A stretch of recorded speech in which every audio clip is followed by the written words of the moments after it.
The loneliest thought in the universe. Close your eyes for a moment. Not literally keep listening, but imagine doing so. As the world fades behind your eyelids, notice how everything you know, the room around you, the city beyond the window, the people moving through their lives, vanishes into darkness. And yet, something remains. Not sight, not sound, but awareness, the quiet hum of thought, the presence of you, thinking, feeling, existing. That awareness is the only thing you've never been able to escape. It's always there, like a silent witness standing just behind your eyes, observing the show. Now imagine this. What if that witness is the only one? What if, beneath the laughter of friends, the warmth of a lover's hand, the distant hum of traffic at night, there is only you, not just alone in the universe, but the only one who is truly awake in it? Everyone else, your mother, your best friend, the stranger on the street, might not be conscious at all. They might not feel pain, joy, or longing. They might not have inner lives. They could be perfect simulations, intricate puppets animated by the vast machinery of your own mind, moving and speaking in ways that feel real because you are the one imagining them. This is not science fiction. This is not madness. This is cosmic solipsism, one of the most profound, unsettling, and strangely beautiful ideas in the history of human thought. It is the proposition that you are the only mind that exists, and that the entire universe, its galaxies, its history, its wars and symphonies, its stars and its silences is nothing more than a projection of your consciousness, not a dream in the ordinary sense, but a continuous, seamless construction of experience that feels utterly real because you are the one generating it. The word solipsism comes from the Latin solus ipse, the self alone. At its core, it is not merely a theory about loneliness, though it evokes a loneliness so deep it borders on the cosmic. It is a radical epistemological claim that the only thing you can ever truly know to exist is your own mind.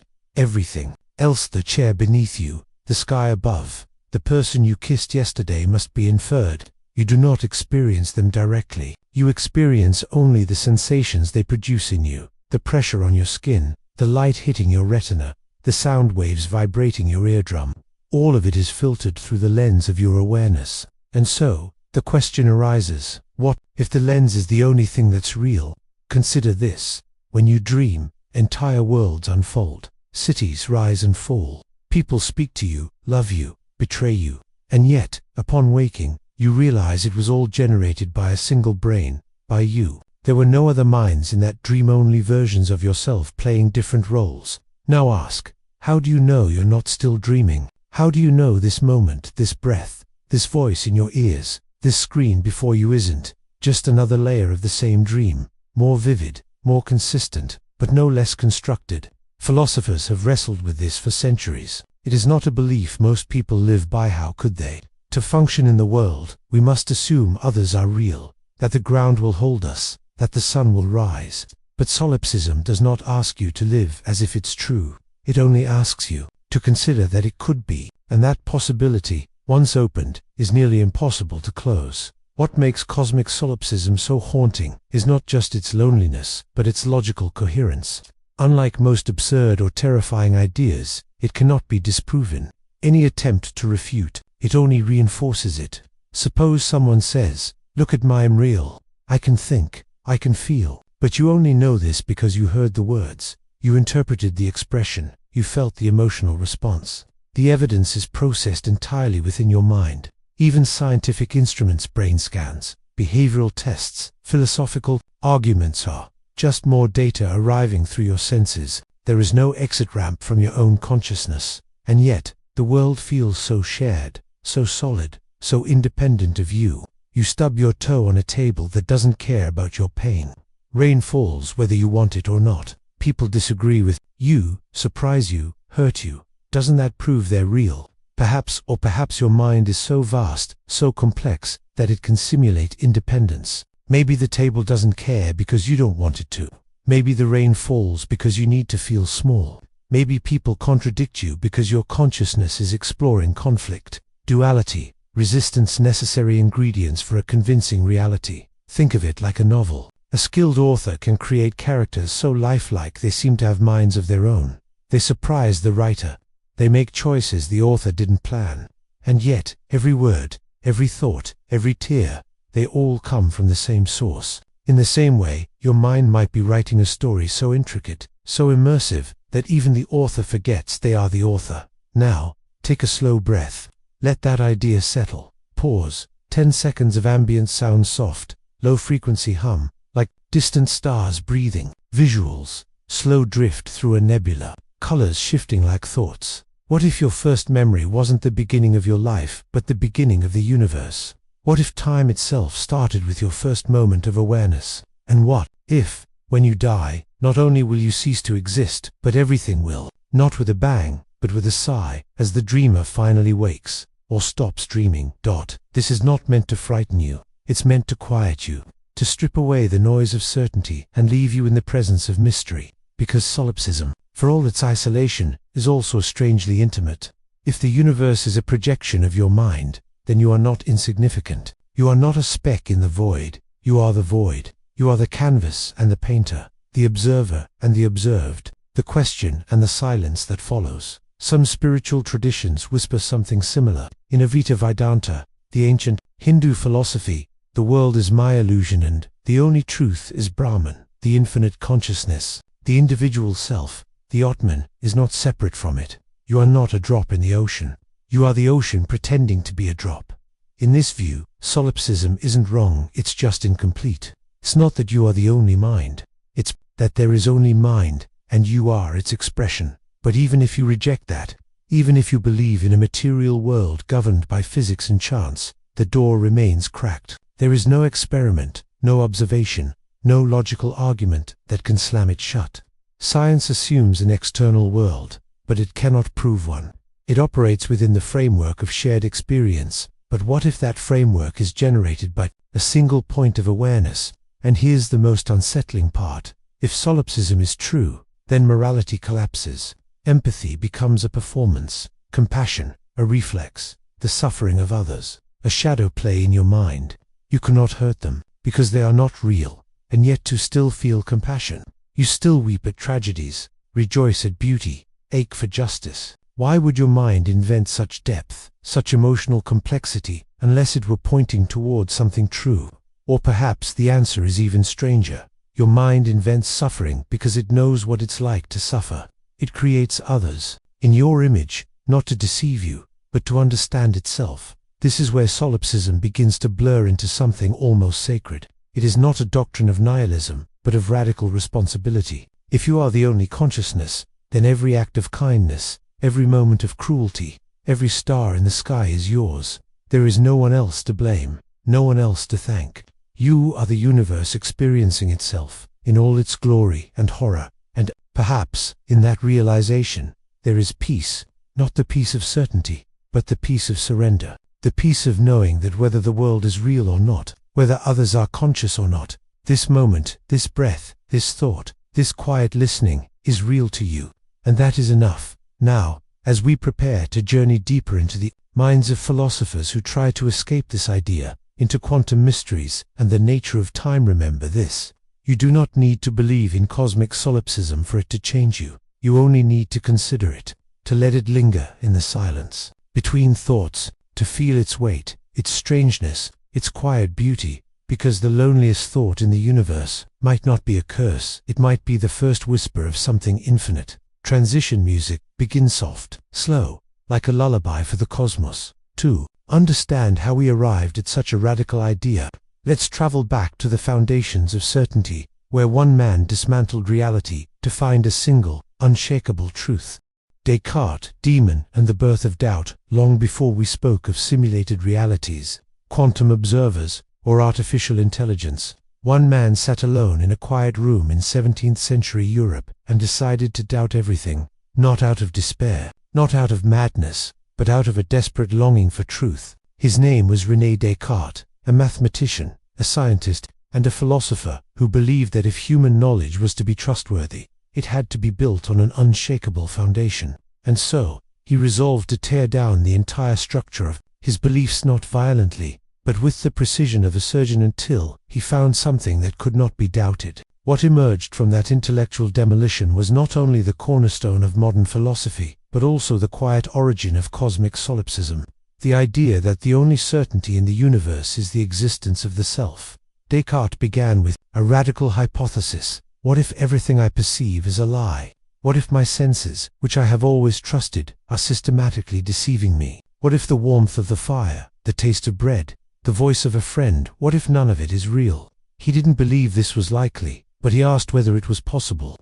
And if it was possible, then these experiences could not serve as the foundation of certainty. He extended the doubt further. What if my memories are false? What if I was not born in France? What if I never studied at university? What if every book I've ever read was implanted into my mind just moments ago? Even mathematics, the most reliable of disciplines, could be corrupted. What if an all-powerful, malicious being, a demon of infinite cunning, is manipulating my mind so that I believe 2 + 2 = 4, when in truth, it does not? This is the famous evil demon thought experimenter, precursor to modern ideas like the brain in a vat or the simulation hypothesis. Descartes wasn't claiming such a demon existed. He was using it as a tool, a mental scalpel, to strip away every belief that could possibly be false. And as he doubted sight, sound, touch, memory, and even logic, something unexpected happened. The very act of doubting revealed a truth deeper than sensation. I am thinking, even if the demon is deceiving me, I am the one being deceived. There must be a thinker behind the thoughts, a mind behind the doubt. And so, from the ashes of total skepticism, Descartes found his first indubitable truth. Cogito, ergo, sum I think, therefore I am. It sounds simple, almost obvious, but its implications are seismic. For the first time in Western philosophy, the individual mind was placed at the center of reality. Not God, not the church, not the natural world, but the thinking self. This was revolutionary. It marked the birth of modern subjectivity, the idea that consciousness is the starting point of all knowledge. But it also opened a chasm, because while Descartes had saved the self, he had lost the world. He could prove he existed, but could he prove anything else? The external world, other people, the stars, his own body remained in doubt. He eventually tried to rebuild reality by appealing to God's goodness. If God exists and is not deceptive, then our senses must be generally reliable. But many philosophers have found this leap unconvincing. Why trust God more than your senses? And what if God is part of the illusion too? What Descartes unknowingly planted was the seed of solipsism. If the only thing you can be certain of is your own mind, then everything else, no matter how vivid, how consistent, how shared it seems, must remain, at best, a probability.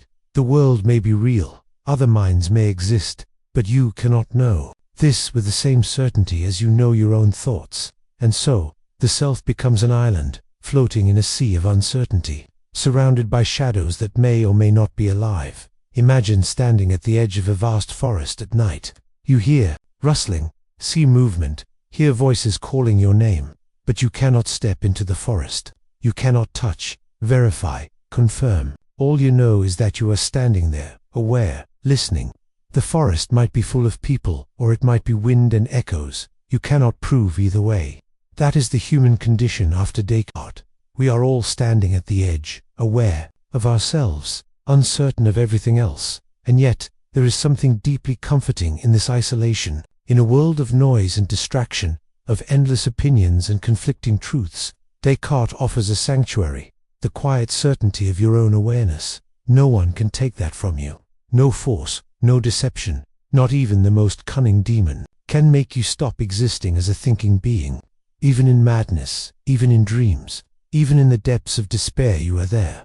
Take a slow breath, pause, 12 seconds of soft, resonant tone like a single note hanging in empty space. Visuals, a dimly lit study, a candle flickering, pages turning slowly. Now consider this. What if the evil demon isn't external at all? What if it's not a separate being, but a function of your own mind? What if you are the deceiver, not maliciously, but unconsciously constructing a world so intricate, so immersive, that you forget you are the one dreaming it? Descartes sought to prove the world was real by invoking God. But what if the only thing that survives his doubt is not just the self, but the entire universe as a projection of that self? That is where we begin to drift into the territory of cosmic solipsism. Descartes gave us the tool, radical doubt. He showed us that consciousness is the one thing we cannot escape. But in doing so, he also showed us how fragile everything else is. Lift the chair you're sitting on, the screen you're reading from, the person you love. None of these can be proven to exist outside your perception. They are inferences, assumptions, stories your mind tells to make sense of sensory data. And what if the mind, in its desire for coherence, creates not just objects, but subjects? What if other people, their smiles, their pain, their thoughts are not independent consciousnesses, but narrative devices in the story of you? Not because you're narcissistic, but because your mind needs companionship, conflict, love, and loss to feel real. This is not a claim. It is a possibility. And like Descartes' demon, it cannot be disproven.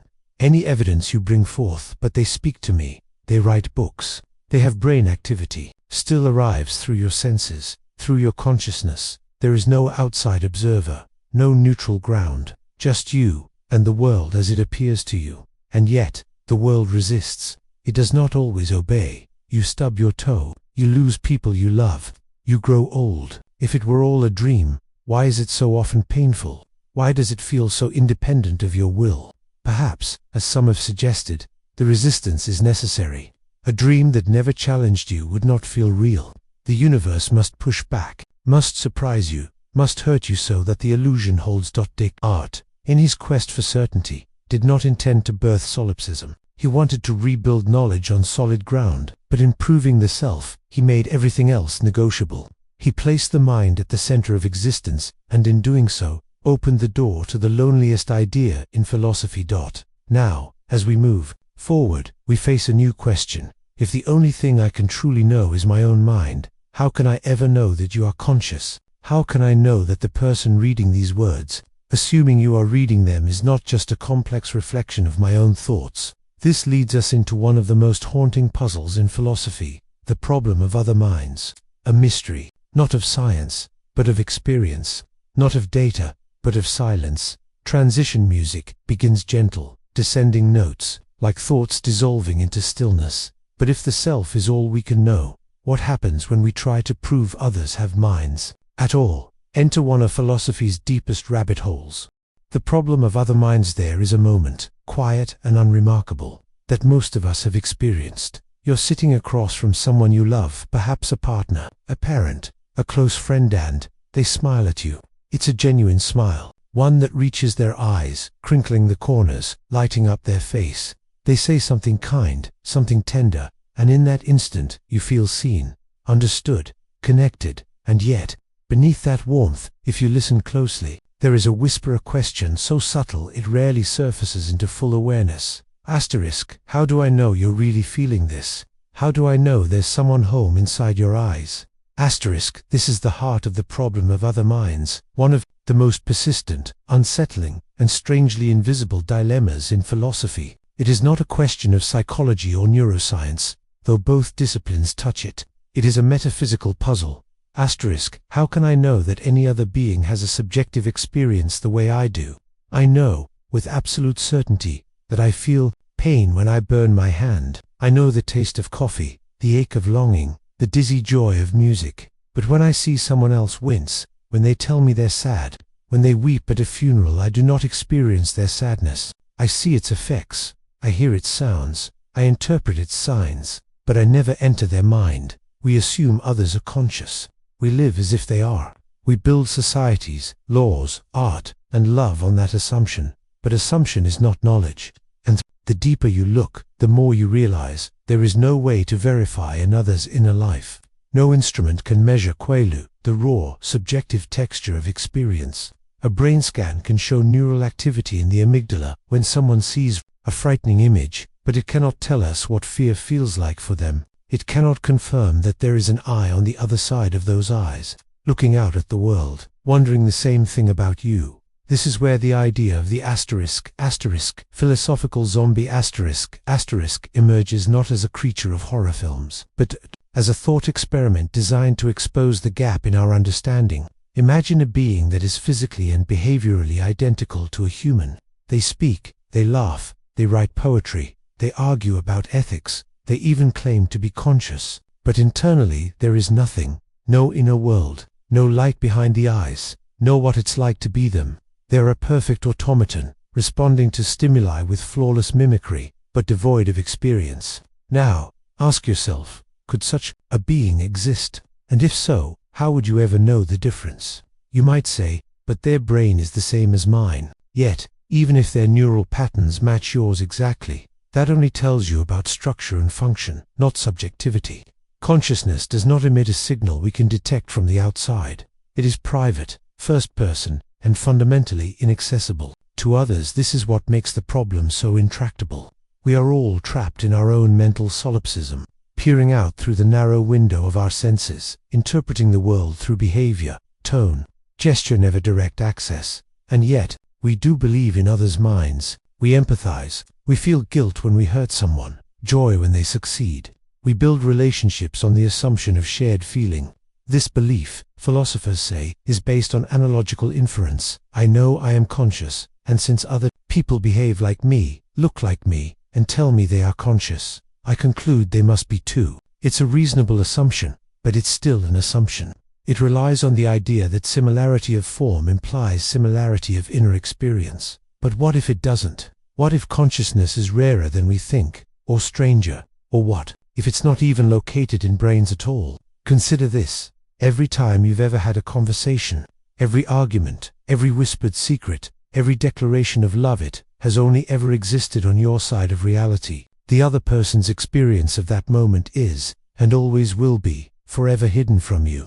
You can imagine it, reconstruct it, empathize with it, but you cannot know it.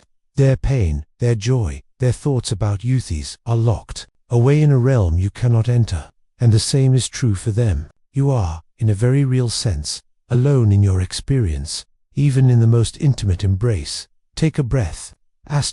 Pause. 8 seconds of soft ambient tone, like a distant bell fading into silence. Visuals, slow motion of rain on a window, reflections, blurring, faces passing by unseen. Can you feel the weight of that uncertainty? Not as a threat, but as a quiet, infinite spacer, space where the boundaries of self and other begin to dissolve. Now, consider a more unsettling twist. What if you are the zombie? What if, from the outside, you appear fully conscious, speaking, reacting, claiming to feel, but in truth, there is no inner light? What if your sense of self, your memories, your emotions, are just sophisticated feedback loops in a biological machine, generating the illusion of awareness? This is the mirror image of solipsism. Not that you are the only mind, but that you are not a mind at all. That consciousness is an emergent illusion, and you, like everyone else, are a story the brain tells itself to make sense of its own activity. Some neuroscientists and philosophers, like Daniel Dennett, have suggested exactly this, that there's no central you, no inner witness, just a collection of processes that create the narrative of a self. If that's true, then the problem of other minds collapses, because no one is truly conscious. We're all philosophical zombies, dancing to the tune of unconscious biology. The irony is profound. We spend our lives trying to prove others are conscious, while the very thing we're trying to prove, subjective experience, might not exist in the way we think. But then, why does pain hurt? Why does beauty move us? Why does love feel like it expands the soul? These experiences are too vivid, too immediate, too real to be mere illusions. And yet, they are real only to you. That's the paradox. The more deeply you feel, the more isolated the feeling becomes, because it cannot be shared in its pure form. Language fails. Gestures fall short. Even touch, skin on skins filtered through your own nervous system, your own perception. There is no merging of minds, only the illusion of connection built from external signals. This is why the problem of other minds is not just a philosophical curiosity, is a gateway to existential solitude. It forces us to confront the fact that consciousness, for all its richness, is fundamentally private. We are born alone in our minds, we live there, and we will die there. The people we love are figures in our experience, just as we are figures in theirs. But the inner worlds behind those figures, those remain unknowable. And yet, in that unknowability, there is a strange kind of intimacy, because if we cannot prove others are conscious, we also cannot disprove it.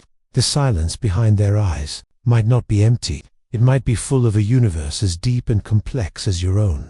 And so, we choose, consciously or not, to act as if they are conscious. We treat them with care, with love, with respect, not because we have proof, but because the alternative, a world of zombies, is unbearable. In this way, Belief in other minds becomes an act of faith, a moral decision, a poetic choice to live in a world where meaning is possible. Some thinkers, like Ludwig Wittgenstein, argued that the problem dissolves when we recognize that language and behavior are the expression of mind. You don't need to see someone's pain, you see it in their face, their voice, their withdrawal. Consciousness isn't hidden, it's displayed in action. But even this doesn't fully resolve the mystery. It explains how we communicate, but not how we experience. The what it's like remains untouched.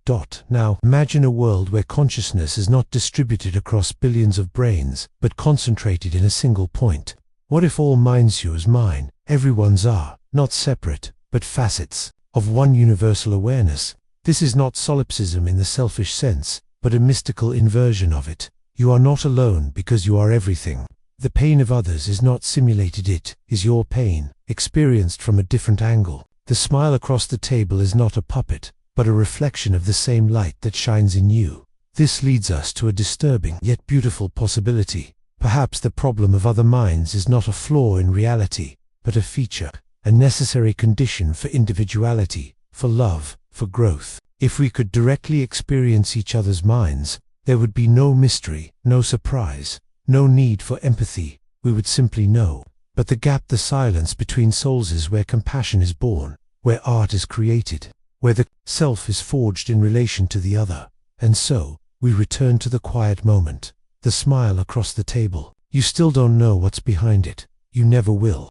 But perhaps that's not the point. Perhaps the point is to sit with the uncertainty, to hold the question gently, and to respond not with certainty, but with care. Transition music begins, soft echoing tones, like distant voices in a vast space. This leads us to a disturbing possibility. Perhaps consciousness isn't scattered across billions of minds, but concentrated in just one. The one-mind hypothesis. Imagine, for a moment, that consciousness is not something your brain produces, like heat from a fire, but something far more fundamental, like space or time. A field, vast and unbroken, in which all of existence floats. Now imagine that what we call individual minds, yours, mine, the thoughts behind every pair of eyes you've ever met, are not separate entities, but temporary patterns within this single, infinite awareness, like whirlpools in an endless ocean, each distinct in form, each swirling with its own motion, yet made of the same water, part of the same depth, never truly apart. This is the one-mind hypothesis, a radical yet ancient idea that has surfaced in philosophy, mysticism, and now, increasingly, in the frontiers of consciousness studies. It proposes that there is only one conscious subject in the universe, and that all apparent individuals are merely dissociated fragments of this singular mind. You are not a separate consciousness that arose from matter. You are the universe, momentarily forgetting its wholeness, experiencing itself through the lens of a human life. It sounds like poetry, like religion, like science fiction, and yet, it emerges not from fantasy, but from the very puzzles we've been tracing: the privacy of experience, the failure to prove other minds, the uncanny certainty of I am. If solipsism leads to the conclusion that only you can be sure you exist, and the problem of other minds reveals that we can never access anyone else's inner world, then perhaps the most elegant resolution isn't that everyone else is fake, but that there is no everyone else, that the boundary between you and the rest is an illusion, a trick of perspective in a unified field of awareness. This idea is not new. In the ancient Indian tradition of Advaita Vedanta, the ultimate reality is Brahman, infinite, undivided consciousness. The individual self, or Atman, is not different from Brahman. The sense of separation, I versus you, here versus there, is Maya, the great illusion. Enlightenment is not becoming something new, but remembering what has always been true, that you are not a drop in the ocean. You are the ocean, dreaming itself as a drop. In the 19th century, the German philosopher Arthur Schopenhauer echoed this in his Metaphysics of Will. He saw the world as representation, Vorstellung, a theatre of appearances shaped by the mind. Beneath it, he claimed, lies the will, a blind, striving, universal force that manifests in everything from gravity to desire. Individual beings are merely masks of this one will, each experiencing a sliver of its endless motion. When you suffer, it is not your suffering alone, it is the universe suffering through you.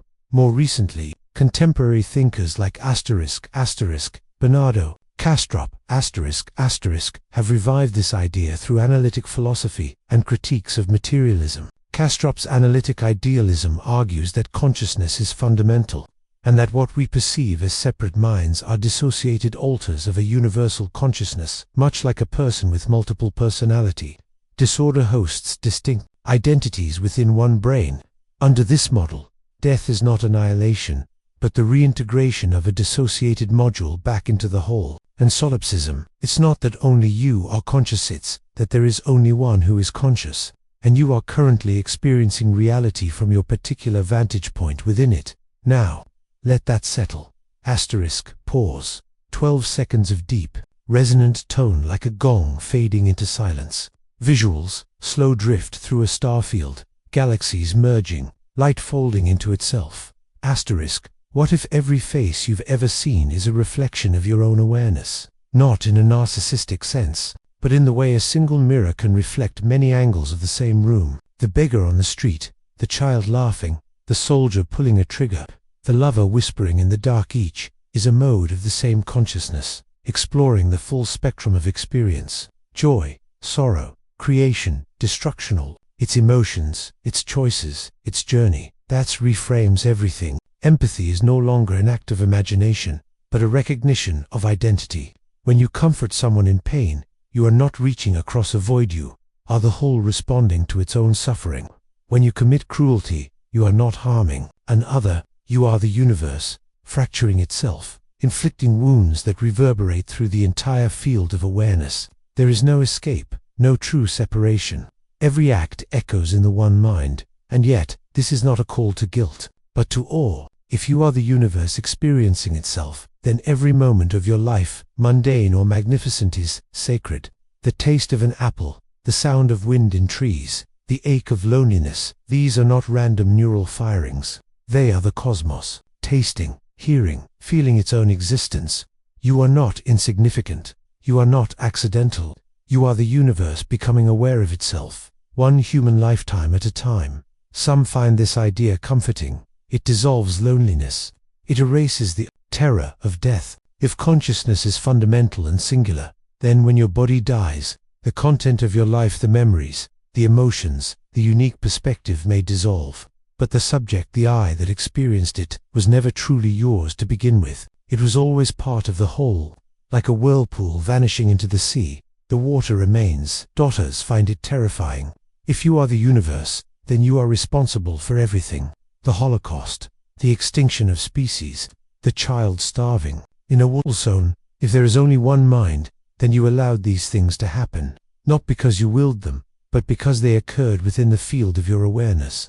There is no them to blame, no external evil, just the one mind, exploring the darkest corners of its own potential. But perhaps even that is not a flaw. Perhaps duality, light and dark, love and hate, creation and destruction is necessary for experience. A universe of pure joy would have no depth. A mind that never knew suffering could not know compassion.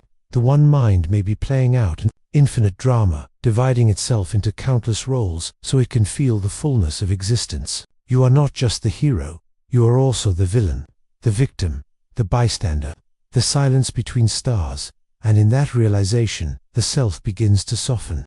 The rigid boundary between me and not me blurs. You look at a stranger and wonder, are you me, too? Not metaphorically, not poetically, but literally. Are we two, or are we one temporarily forgetful of our unity? This is not something the intellect can prove. It is not a scientific theory in the conventional sense. It is a framework, a way of interpreting the mystery of consciousness that fits the data our private experience. The failure to locate mind in matter, the uncanny coherence of reality without requiring billions of separate consciousnesses to arise from unconscious atoms. Now, as we drift deeper into the night, as your thoughts begin to slow, as the edges of identity grow, hazy, ask yourself, who is listening right now? Is it you, or is it something much older, much vaster, merely wearing your name for a while? Pause. 15 seconds of ambient breath-like rhythm, soft and slow. Visuals, a single point of light expanding into a nebula, then dissolving back into darkness. And if the one mind is real, then this video, These words, your attention, they are all the universe, gently reflecting on itself. But what if consciousness isn't fundamental at all? What if it's not the ocean, but a ripple that doesn't even exist? What if the mind itself is an illusion crafted by the brain to make sense of chaos? Transition music begins faint, glitching tones, like a dream beginning to unravel. But what if consciousness isn't fundamental at all? What if it's an illusion like everything else? Consciousness as an illusion. Close your eyes, not to sleep, just to notice. Behind your eyelids, the world doesn't vanish. It transforms. Images, drift memories, shapes, half-formed dreams. Thoughts arise unbidden. A sound from outside slips in, and suddenly you're remembering a childhood street, a lost voice, a moment long gone. You didn't decide to think of it, it just appeared. And yet, in the next breath, you say, I remember that, as if you summoned it, as if there's a central you inside, watching, choosing, controlling. But what if that you isn't real? Not in the sense that you don't exist. Your body does, your brain does. Your experiences are undeniably happening. But what if the self, the inner narrator, the silent observer behind your eyes, is not a thing at all, but a trick, a story the brain tells itself to make sense of a chaotic, fragmented stream of data? This is the radical claim of a growing school of thought in neuroscience and philosophy. **** Consciousness is not the driver of your life. It's the commentary. ***, and the I you feel so certain about. It's not the president of your mind. It's the press secretary, issuing statements about decisions that were already made. The most prominent voice behind this idea is philosopher Daniel Dennett, who for decades has argued that there is no Cartesian theater, no central stage in the brain where everything comes together and a little homunculus watches the show. Instead, he proposes what he calls the multiple drafts model of consciousness. According to this view, the brain is a vast network of parallel processes, constantly generating interpretations of sensory input, memories, emotions, and motor commands. There is no single moment when consciousness happens, no flash of awareness, no now in which experience is unified. Instead, different parts of the brain produce different versions of reality drafts, and the one that wins, the one that gets spoken aloud or remembered, becomes what happened. You don't experience reality as it is. You experience a retelling of it, edited, smoothed, narrativized, after the fact. The brain doesn't wait for you to decide to move your arm. It initiates the movement unconsciously. Then, milliseconds later, the story arrives. I decided to move my arm, but the decision was an illusion. The action came first. The explanation followed. Think of it like a government press secretary.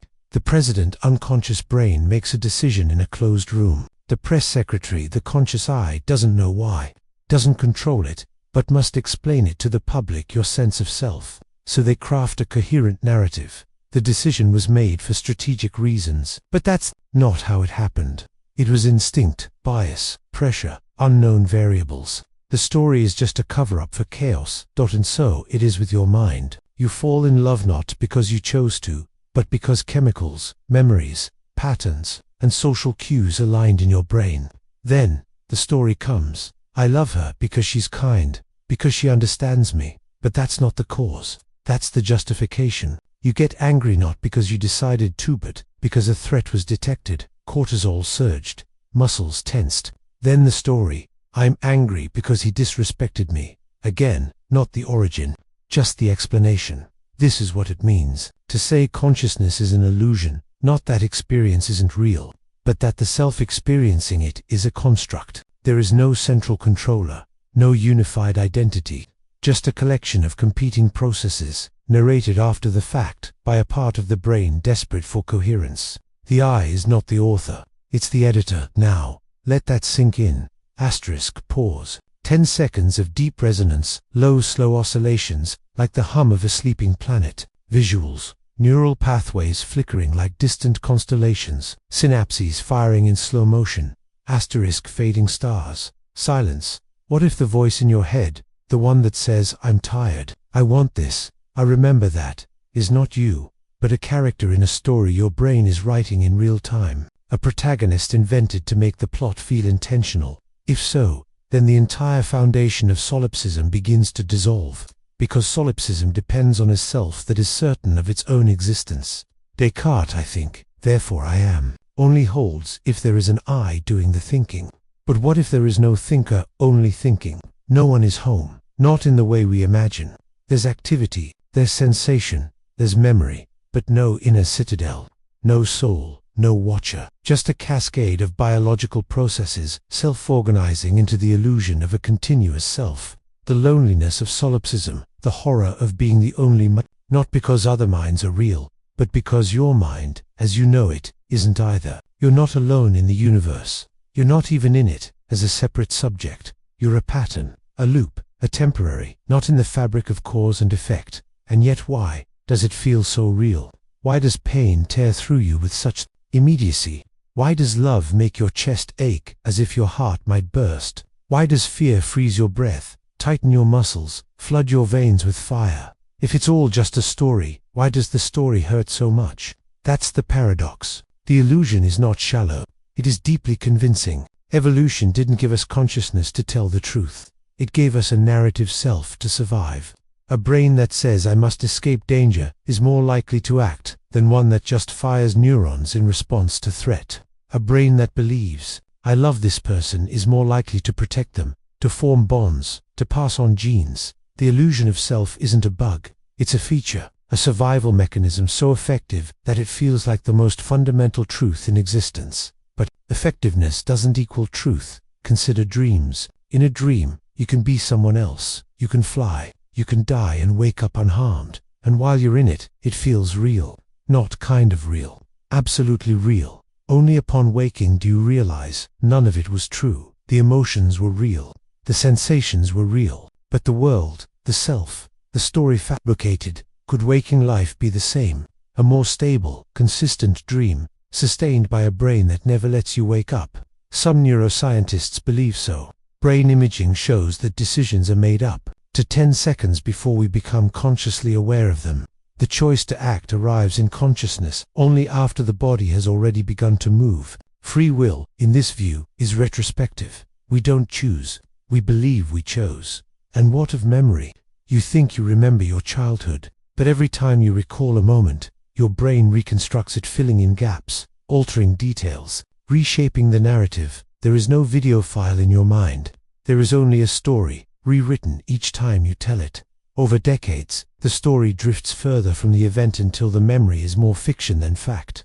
And yet, you say, asterisk, remember this, asterisk, as if the I has been there all along, faithfully recording. But what if the I was invented for the memory? What if the self is not the recorder, but the character in the recording? Now, imagine a world where no one is truly conscious, not because they're robots, but because consciousness, the feeling of being a self, is a biological narrative with no central subject. Billions of people walking around, speaking, loving, suffering, believing they are someone when in truth, there is only process, only mechanism, only the illusion of continuity. A universe full of stories, but no authors. It's a chilling thought, and yet, in its way, it's also freeing. If the self is an illusion, then guilt, shame, regret, these two are stories. The I that says I failed, I should have done better, I am broken, that voice is not a judge. It's a subroutine, a feedback loop, not truth, but software. And if there is no self, then there is no loneliness, no isolation, no me trapped behind my eyes, looking out at a world of strangers. There is only experiencer, rising, passing, like waves on a shore that isn't really there. But then who is listening to this right now? Who is feeling the weight of these words? Who is breathing, heart beating, eyes scanning the screen? Is it you? Or is it the illusion, listening to itself? Pause. 12 seconds of silence. Then a single soft tone like a bell in an empty temple. The question lingers. Not to unsettle, but to soften, to let the edges of identity blur, to allow the mind to rest in uncertainty. Because if consciousness is an illusion, then the search for the self is like chasing your shadow. The faster you run, the farther it seems to go. But stop, stand still, and you may realize the shadow was never separate. It was always part of the light. But if the self is an illusion, then why does it feel so real? Why does pain, love, and fear grip us with such unbearable intensity? Asterisk, transition music begins, gentle pulsing tones, like a heartbeat slowing into sleep. Asterisk, but if the self is an illusion, Why does it feel so real? Why does pain, love, and fear grip us with such intensity? The hard problem of consciousness there is a moment. Perhaps you've felt it when you look at a red apple, and instead of just seeing it, you notice that you are seeing it.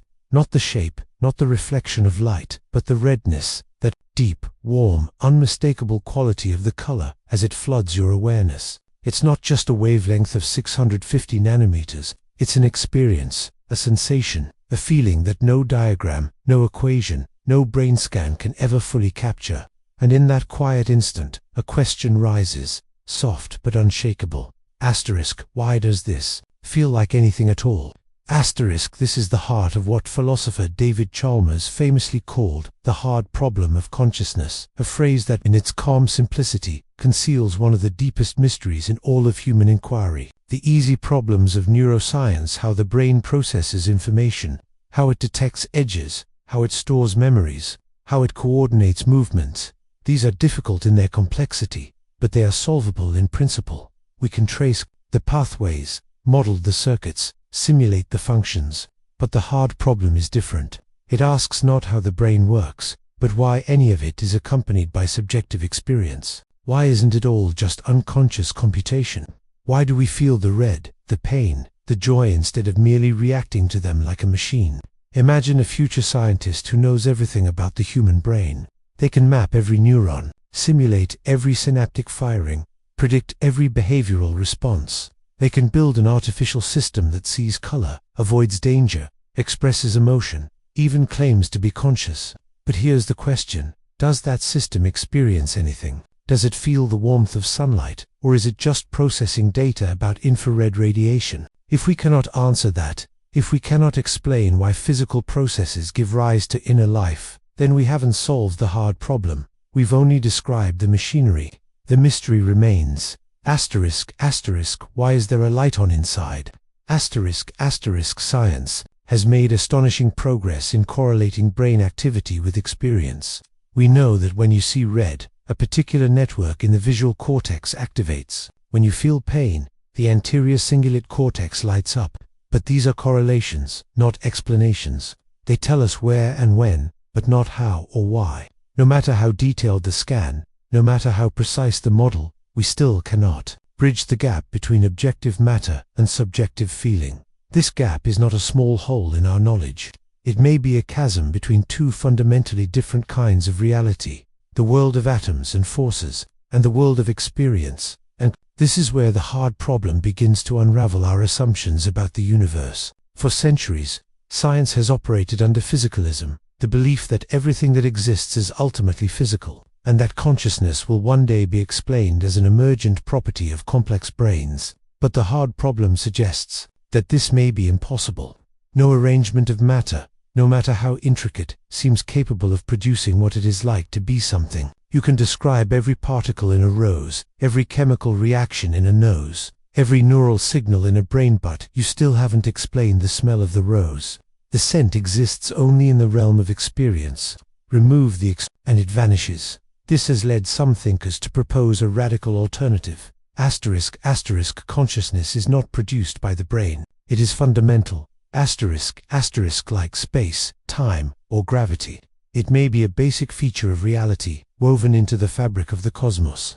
This view, known as panpsychism or cosmic idealism, doesn't claim that rocks are thinking or trees are pondering existence. Rather, it suggests that even the smallest units of reality, perhaps electrons, quarks, or fields, possess a rudimentary form of experience, a tiny spark of subjectivity. Not thought, not self-awareness, but a primitive what it's like to be. And when these micro-conscious elements combine in complex systems like the human brain, their experiences coalesce into the rich, unified awareness we know. Imagine a single pixel on a screen. On its own, it's just a dot of light. But when billions of pixels work together, they form an image, a story, a world. In the same way, perhaps consciousness is not generated by the brain, but amplified by it, a symphony emerging from countless tiny notes of experience, each too faint to notice alone, but together creating the music of the mind. Now, let that idea rest. Pause. 12 seconds of ambient, shimmering tones, like light refracting through water. Visuals. Slow zoom into a neuron. then into an atom, then into a field of vibrating energy. Asterisk, if consciousness is fundamental, then the universe is not a dead, mechanical place. It is, at its core, experiential. Mind is not latecomer to the cosmos, it is its foundation. And this flips the entire scientific worldview on its head. Instead of matter creating mind, mind may be the ground from which matter arises. Reality is not out there, observed by a lucky accident of biology. It is a dance of awareness, of which we are temporary participants. This view gives new weight to solipsism, not as a conclusion, but as a starting point. If consciousness is primary, then the only thing we truly know is our own experience. Everything else, the world, other people, the past, the stars, is inferred. And so, the solipsistic question returns. Asterisk, could the universe be a manifestation of a single mind, yours, or something greater? If mind is fundamental, then the boundary between self and world may be far more porous than we think. The apple isn't red out there. Redness happens here, in the meeting of light and awareness. Without a perceiver, there is no red. There is only wavelength, and this brings us to the edge of another mystery. Asterisk, asterisk, what is the relationship between consciousness and reality? Asterisk, asterisk, does the world exist independently of observation, or does it require a mind to bring it into being? Take a breath. Asterisk, pause. 10 seconds of deep, resonant hum like the vibration of a distant star. Asterisk, consider this. When you dream, the world feels real. The colors, the emotions, the sense of space, all are vivid, immersive, undeniable. And yet, upon waking, you realize it was all generated by your brain. No external world, no independent objects, just consciousness playing out a story. Now, is it so impossible that waking life is the same? That the universe, vast and ancient as it seems, is not a collection of independent things, but a phenomenon, arising within consciousness? Some interpretations of quantum physics hint at this. The famous double-slit experiment shows that particles behave as waves when not observed, but collapse into definite states when measured. The act of observation seems to influence reality. Now, physicists debate whether observation requires consciousness or merely interaction with a measuring device. But the implication lingers. Reality is not fixed until it is perceived. If so, then consciousness is not a passive witness. It is a participant, a co-creator. And if that's true, then the hard problem may not be a problem at all. It may be a clue. The reason we can't explain why consciousness exists is because it doesn't arise from the universe, it underlies it. We're not asking why the universe has consciousness. We're asking why consciousness has a universe. This reframes everything. Pain is not just a survival signal. It is the universe feeling itself. Love is not just chemistry. It is the cosmos, recognizing its own wholeness. Even the sense of isolation, the loneliness of being a self in a vast and different world, may be part of the structure of experience, a necessary contrast that allows connection to feel meaningful. And so, we return to the red apple. Why does red feel like red? We don't know. We may never know.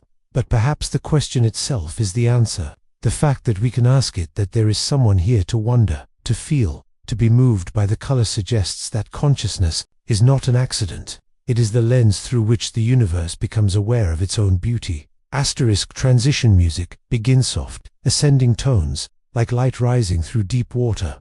Asterisk, but what if reality itself isn't solid? What if the world only exists when observed?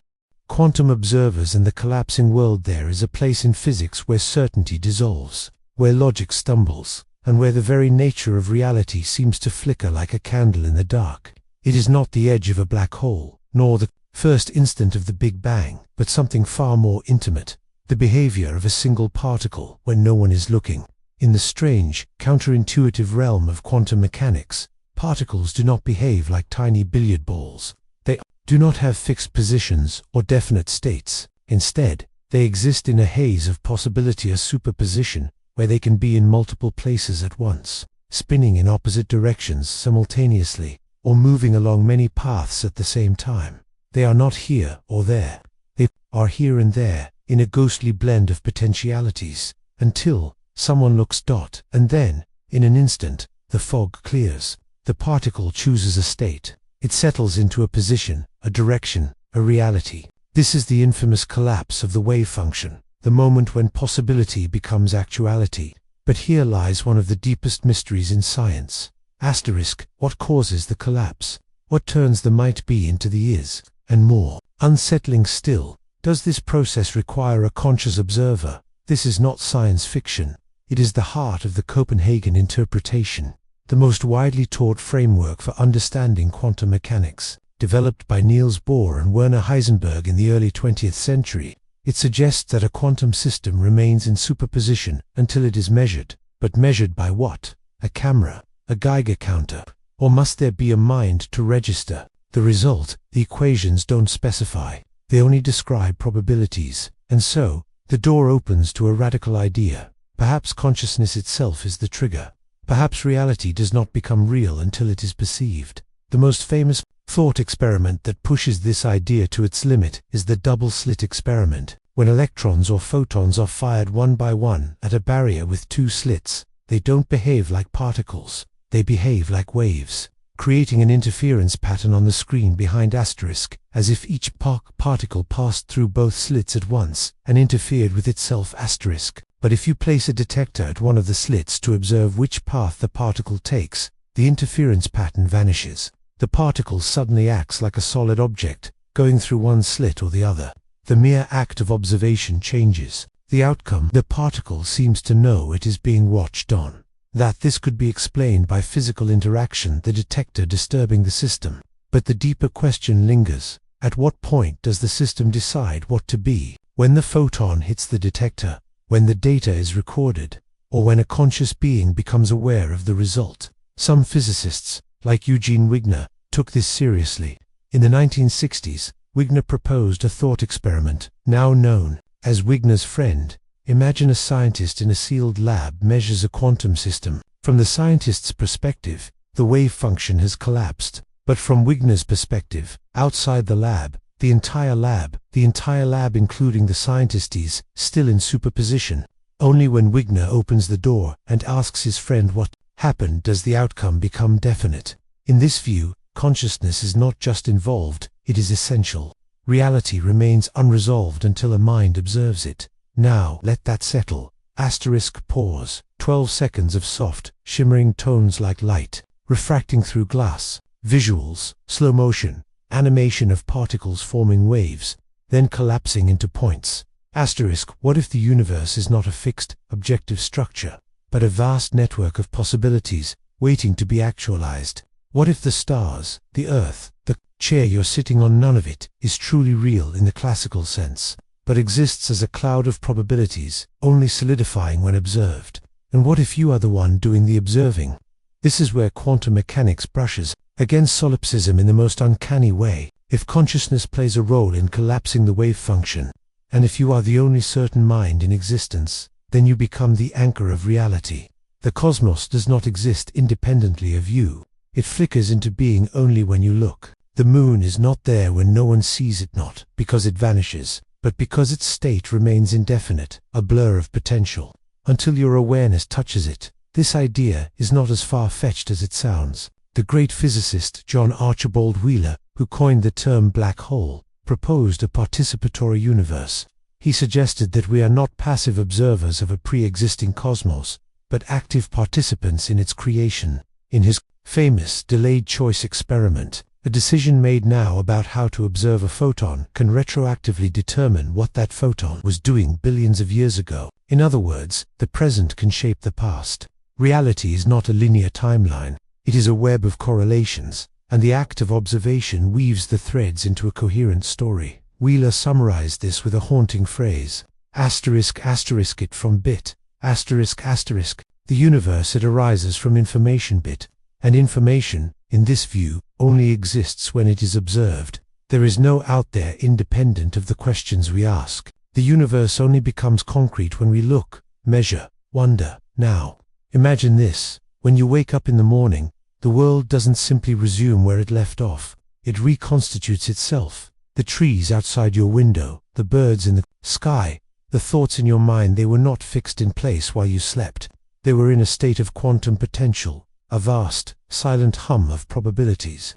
And as your eyes open, as your awareness returns, the wave function collapses. The world becomes real again, not because it was always there, but because you are here to perceive it. This is not to say that reality is arbitrary or unstable. The laws of physics still apply. The probabilities are governed by precise mathematical rules. But the transition from possibility to actuality, what philosophers call the quantum to classical transition, remains mysterious. And consciousness, whether directly or indirectly, may be the missing link. Some scientists reject this outright. They argue that observation in quantum mechanics simply means interaction with a measuring device, not awareness. A camera can collapse the wave function just as well as a human, but even then, the chain continues. When does the camera's data become real? When it's stored, when it's viewed. The problem of infinite regress remains. At some point, someone must become aware of the result. Otherwise, the entire universe could be in superposition, everything, everywhere, waiting to be seen. This brings us to a quiet, almost poetic possibility. Asterisk, asterisk, you are not in the universe. The universe is in you. Asterisk, asterisk, not in a mystical sense, but in the most literal interpretation of quantum theory. Reality is not a container that holds consciousness. Consciousness is the condition that allows reality to exist at all. Without a perceiver, there is no here, no now, no this. There is only a mathematical wave function, evolving in silence. And if that's true, then solipsism is not a philosophical curiosity, it is a scientific hypothesis. Not that you are deluded into thinking you're the only mind, but that you may be the only mind necessary. Other people may be real, may have brains, may speak and act, but if consciousness is required to collapse reality, and if you cannot confirm their inner experience, then your observation may be the one that actualizes the world. Their smiles, their words, their presence, they become real, not because they exist independently, but because you see them. Now, take a slow breath. Asterisk, pause. 15 seconds of deep, resonant hum like the vibration of a distant galaxy. Visuals, stars forming from waves of light, then dissolving back into abstract patterns. Asterisk, what if the universe is a dream that only becomes solid when you pay attention? What if, in the moments you're distracted, lost in thought, or asleep, the world softens at the edges, returning to potential? Not gone, not destroyed, but unfixed. A story waiting for the reader to turn the page. This is not a call to paranoia or narcissism.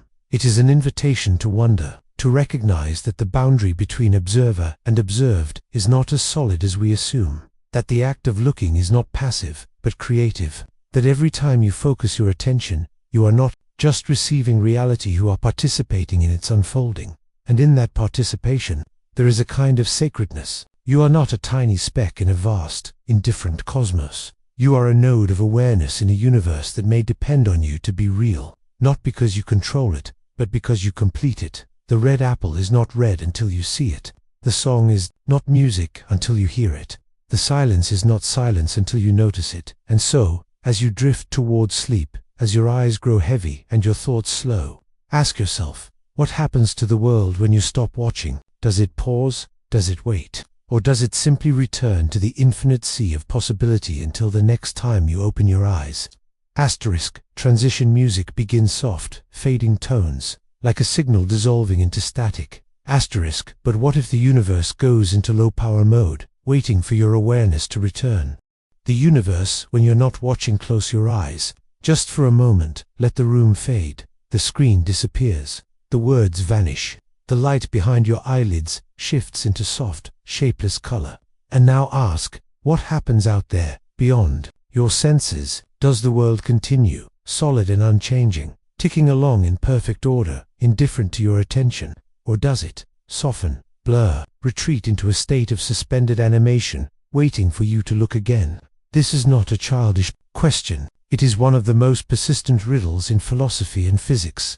Asterisk, asterisk, what is the status of reality when no one is perceiving it? Asterisk, asterisk, when you fall asleep, when you blink, when you turn your head, does the universe pause? Does it exist in full, independent detail, or does it linger in a half-formed state, like a dream held in abeyance? If consciousness plays any role in shaping reality, as quantum mechanics hints, as idealism claims, as solipsism fears, then the answer may be far stranger than we imagine. Perhaps the universe does not simply contain you.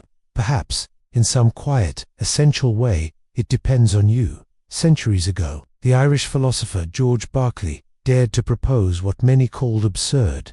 Est percipiere, to be, is to be perceived. He argued that objects do not exist independently of minds. A tree in the forest does not fall with a sound if no one is there to hear it, not because sound is subjective, but because the tree itself, in its full reality, requires a perspectiva. Without observation, Berkeley claimed, things do not vanish entirely, but they exist only as ideas in the mind of God. For him, divine awareness ensured continuity. But what if there is no God? Or what if you are the only mind? Then the implication is staggering. ****. The universe may flicker in and out of definiteness with your attention. ****. Think of your bedroom at night. You lie in bed, eyes closed, drifting towards sleep. The walls are no longer seen. The furniture is no longer registered. The clock's glow is hidden behind your lids. From your perspective, the room has ceased to exist as a visual, tangible space. But does it still be? Is the chair still in the corner? Is the door still closed? Science says yes, of course. Atoms persist. Gravity holds. The laws of physics operate regardless of observation. But that is the physicalist assumption, that matter is primary and perception is secondary. What if it's the other way around? Imagine reality as a vast simulation. In video games, distant landscapes are not rendered in full detail until the player looks that way. To save processing power, the system keeps the world in a low-resolution states as blobs, buildings as outlines until the camera turns. Only then does the detail emerge. Leaves, textures, reflections. This is called level of detail rendering, and it's a practical necessity. Now, what if the universe works the same way? What if, when you're not looking, reality downgrades, not disappears, but becomes indefinite, existing as probabilities, as potentials, as a quantum haze until your awareness returns and collapses it back into form? This is not so different from what quantum mechanics suggests. Particles don't have definite positions until measured. Waves remain uncollapsed. The future is open. The past is not fixed. And if consciousness is involved in that collapse, then the world may literally wait for you to observe it before deciding what to be. Your bedroom isn't gone when you close your eyes, but it's not fully real either. It's in a state of suspension, like a sentence mid-thought, a note held in silence, a dream that hasn't yet resolved. Now, consider sleep. Every night, for hours, you vanish from the world. Your senses shut down. Your thoughts dissolve. You enter a realm of unconsciousness, no awareness, no self, no perception. And yet, when you wake, the world is still here. The sun has risen. The clock shows the hours have passed. Your phone has received messages. Life has continued. But has it? Or has the universe simply reconstructed the appearance of continuity? What if time itself is not linear when unobserved? What if, in the absence of a perceiving mind, there is no flow, no past, no future, only an eternal now, reshaped upon your return? When you wake, your brain stitches together a narrative. I fell asleep at 11:30. I woke at 7 o'clock. 8 hours passed. But who witnessed those hours? If no conscious mind was present, yours or another's, then the passage of time may be an illusion, a story your mind tells to make sense of change. Even more unsettling, what if you are the only mind that has ever been present? If solipsism is true, then every historical event, every conversation, every sunrise has only ever existed in relation to you. Paris is Paris because you've seen it, or imagined it. The stars are distant suns because you've been told they are. But when you're not looking, when you're asleep, when you've never been there, do they exist at all? Or are they placeholders, waiting for your attention to activate them? Take a slow breath, pause. 12 seconds of ambient sound like wind through empty corridors. Distant clocks ticking. Visuals, a bedroom at night, shadows shifting, objects dissolving into fog. Imagine driving through a city at night. Streetlights flicker on as you approach. Buildings glow in the periphery. But behind you, in the rearview mirror, the lights fade. The streets grow dark. Not because the city is dying, but because your attention has moved on. Now, what if the entire universe operates like that? A vast, responsive dream, illuminating only what you engage with, dimming what you forget. The Amazon rainforest does it rustle with life when no one is there. Or does it exist as a statistical likelihood, a whisper in the quantum field, until someone turns their gaze toward it? This is not to say the world is unreal. It is to suggest that reality may be relational, not absolute. Like a wave in the ocean, it only takes shape in interaction. A particle is neither here nor there until measured. A color is not red until seen. A sound is not loud until heard.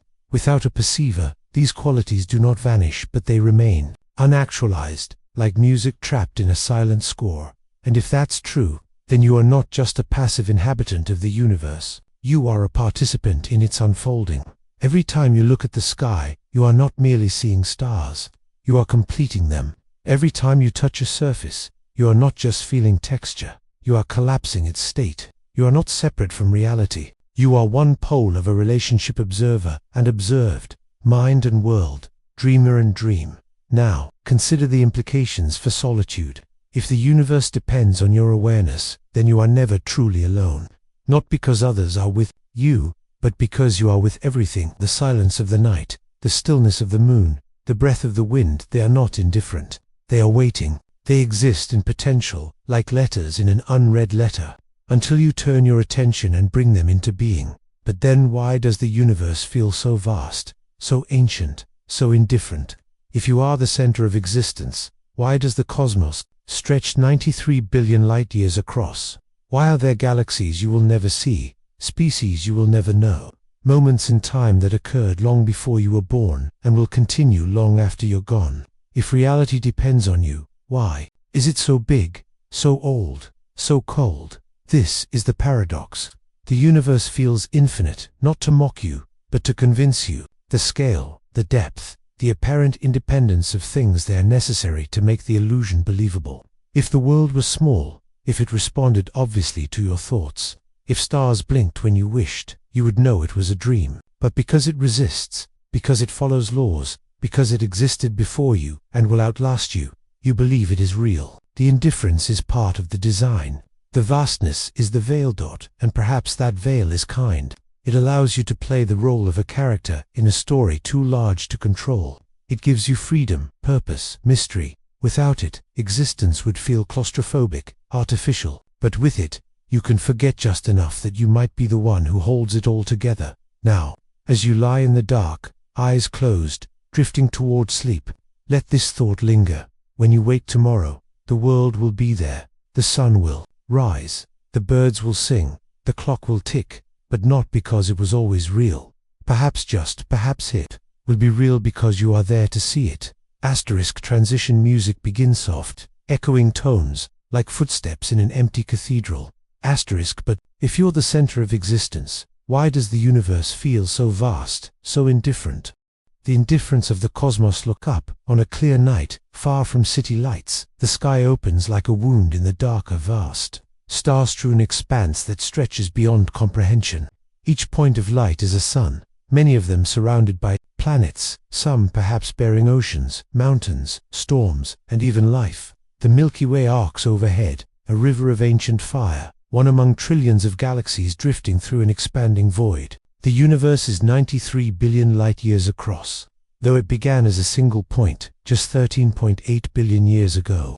In that time, stars have ignited and died, black holes have swallowed light, and entire civilizations may have risen and vanished without a trace. And here you are on a fragile blue speck, spinning through space, conscious for a few decades, barely a breath in cosmic time. You are a flicker, a whisper, a momentary ripple in an ocean so vast it defies imagination. And yet, here comes the quiet, dissonant thought. Asterisk, what if all of this, the galaxies, the eons, the silent drift of nebulae, revolves around you?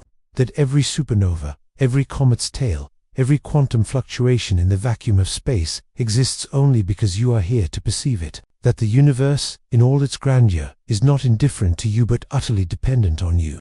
This is the central tension of cosmic solipsism, the collision between scale and subjectivity. On one hand, the sheer immensity of the cosmos seems to mock the idea that any single mind could be its center.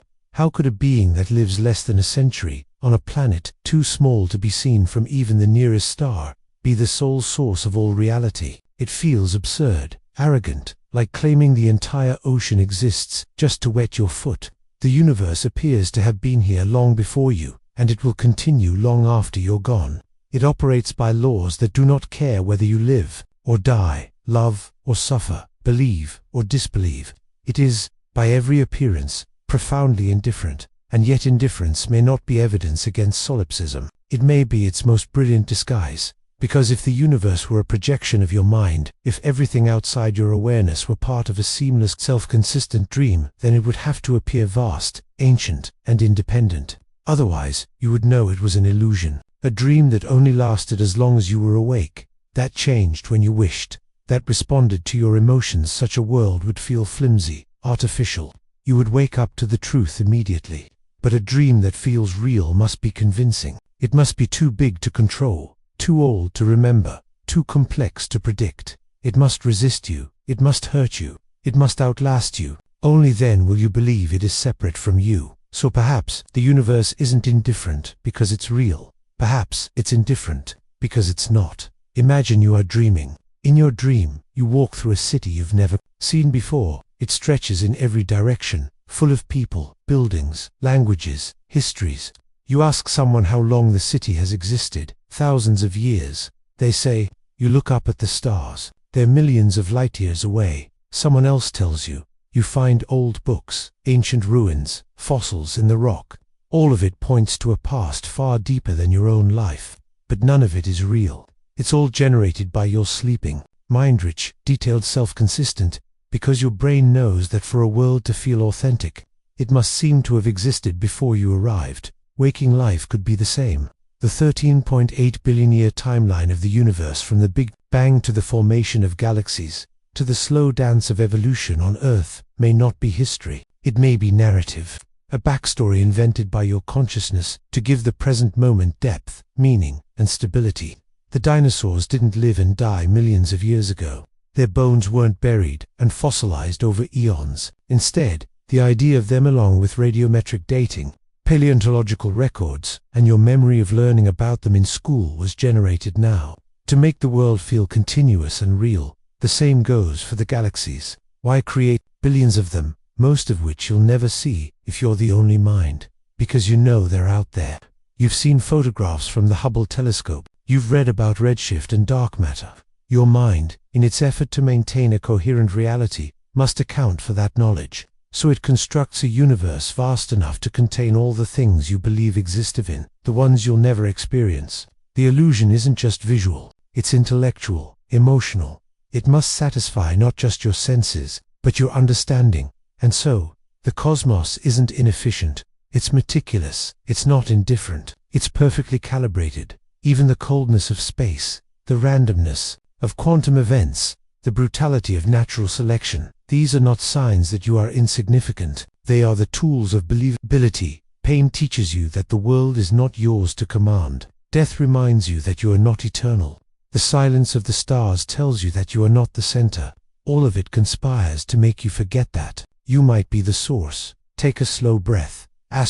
Pause. 12 seconds of deep ambient resonance, like the echo of a distant supernova. Visuals, slow drift through a galaxy, stars forming and collapsing.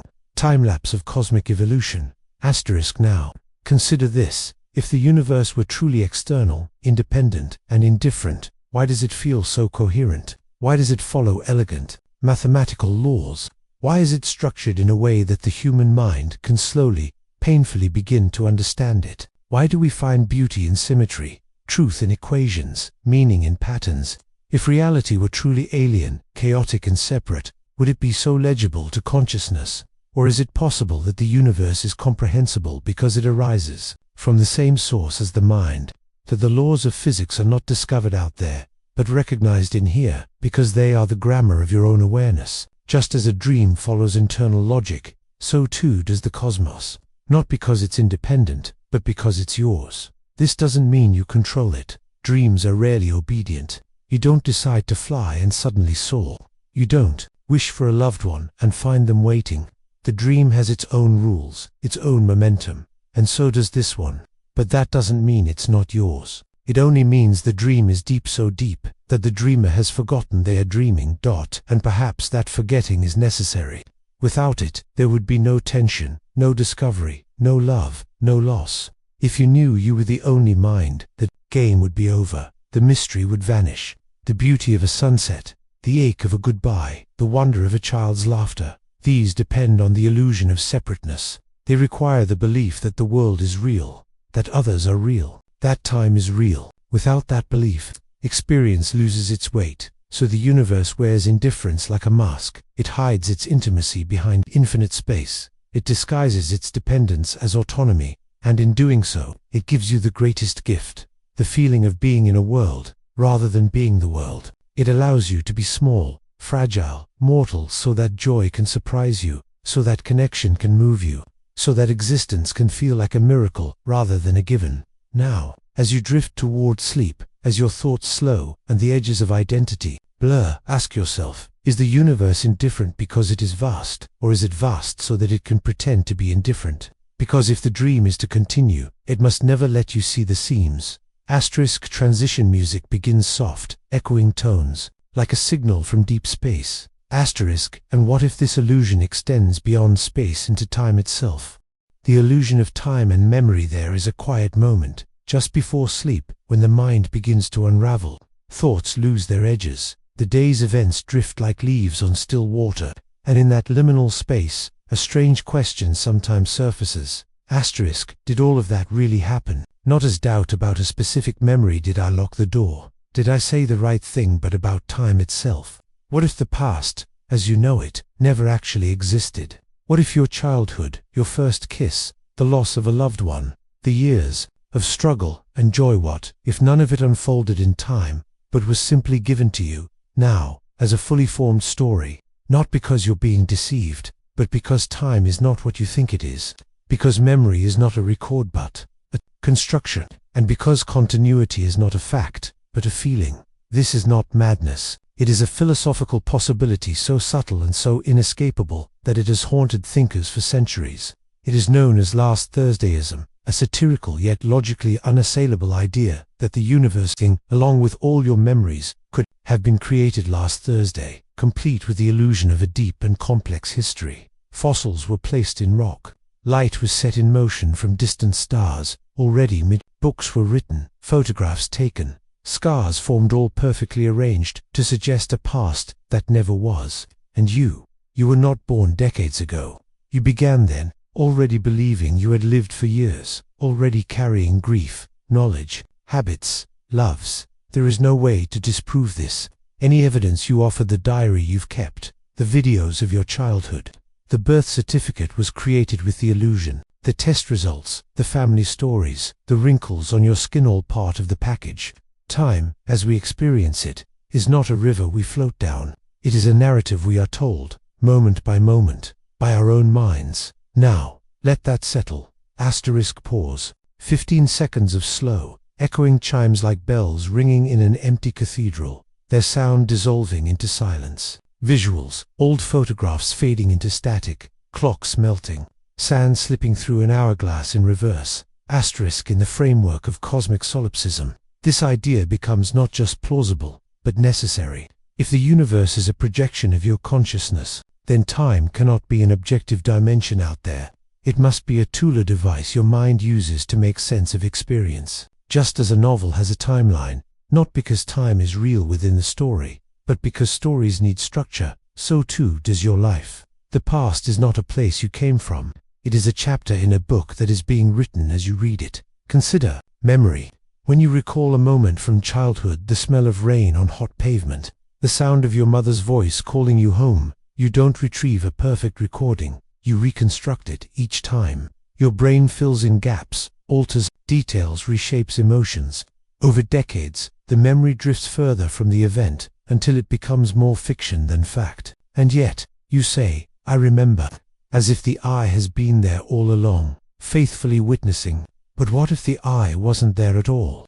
What if the self, the continuous you that seems to have lived through the years, is itself a retroactive invention, a character created to make the story coherent? Neuroscience supports this. There is no single location in the brain where you reside, no archive of the self. Instead, memory is distributed, fragmented, and highly susceptible. People can be made to remember events that never happened. Entire lives can be confabulated by the brain in cases of amnesia or trauma. The mind does not preserve truth, it preserves meaning. It creates a narrative that feels continuous, stable, and personal even if it's built on shifting sand. So what if you didn't grow up? What if you weren't shaped by years of experience? What if, instead, you simply began right now with the full impression of having lived, not as a sudden pop into existence, but as a seamless emergence, a consciousness that already knows language, already feels nostalgia, already carries the weight of regret? You didn't become who you are. You were made that way, like a character in a film who opens their eyes already knowing their name, their history, their pain. The past is not behind you. It is with you, implanted, not earned. And if that's true, then every emotion tied to memory is also an illusion. The joy of a first love, the shame of a mistake, the grief of a loss, none of it happened to you in time. It was given to you, fully formed, to deepen the texture of your experience. The scar on your knee isn't from a childhood fall. It's a detail added to make the story feel real. The photograph of your parents isn't evidence of a past. It's part of the set dressing. Even the future may be fake. When you plan, when you hope, when you fear what's to come, you are not anticipating real events. You are extending the narrative forward, just as a novelist imagines the next chapter. The future doesn't exist, but your mind creates it anyway because a story without direction feels hollow. This dissolves the line between past, present, and future. Time is not linear. It is radial. All moments real or imagined radiate from the center of your awareness, like spokes from a hub. The now is the only point of contact with reality. Everything else is memory or projection.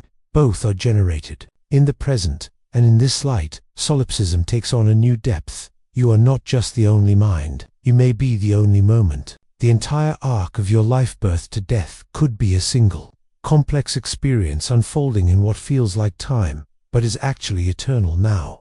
Like a symphony played in an instant, perceived as duration. The universe doesn't last 13.8 billion years. It feels that long because your mind needs scale to believe in its own reality. Take a breath.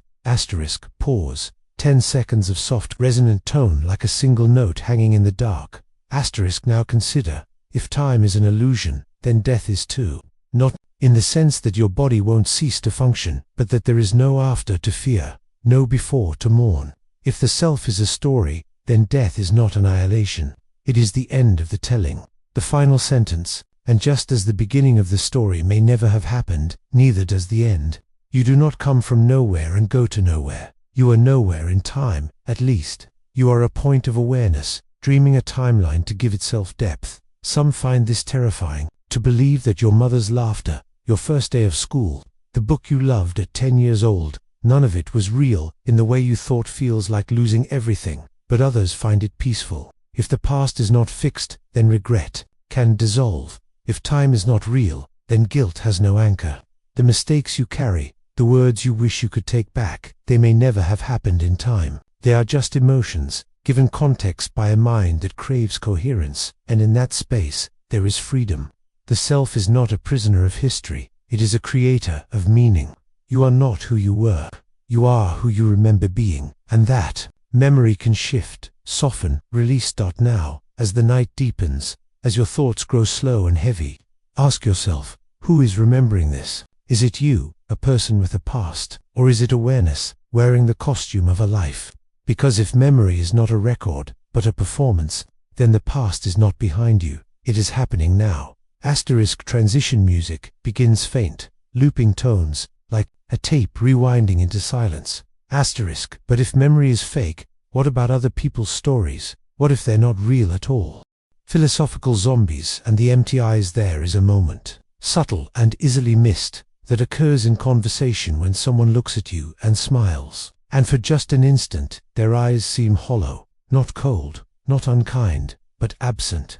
As if behind the familiar face, the familiar voice, the practiced expressions of empathy and humor, there is no one truly home, no inner light, no silent observer watching the world from within, just movement, sound, reaction, a perfect mimicry of life, but no life behind it. This is the essence of the philosophical zombie, not the shambling, groaning creature of horror films, but a being indistinguishable from a conscious human in every physical and behavioral way, yet entirely devoid of subjective experience. They speak with emotion. They weep at funerals.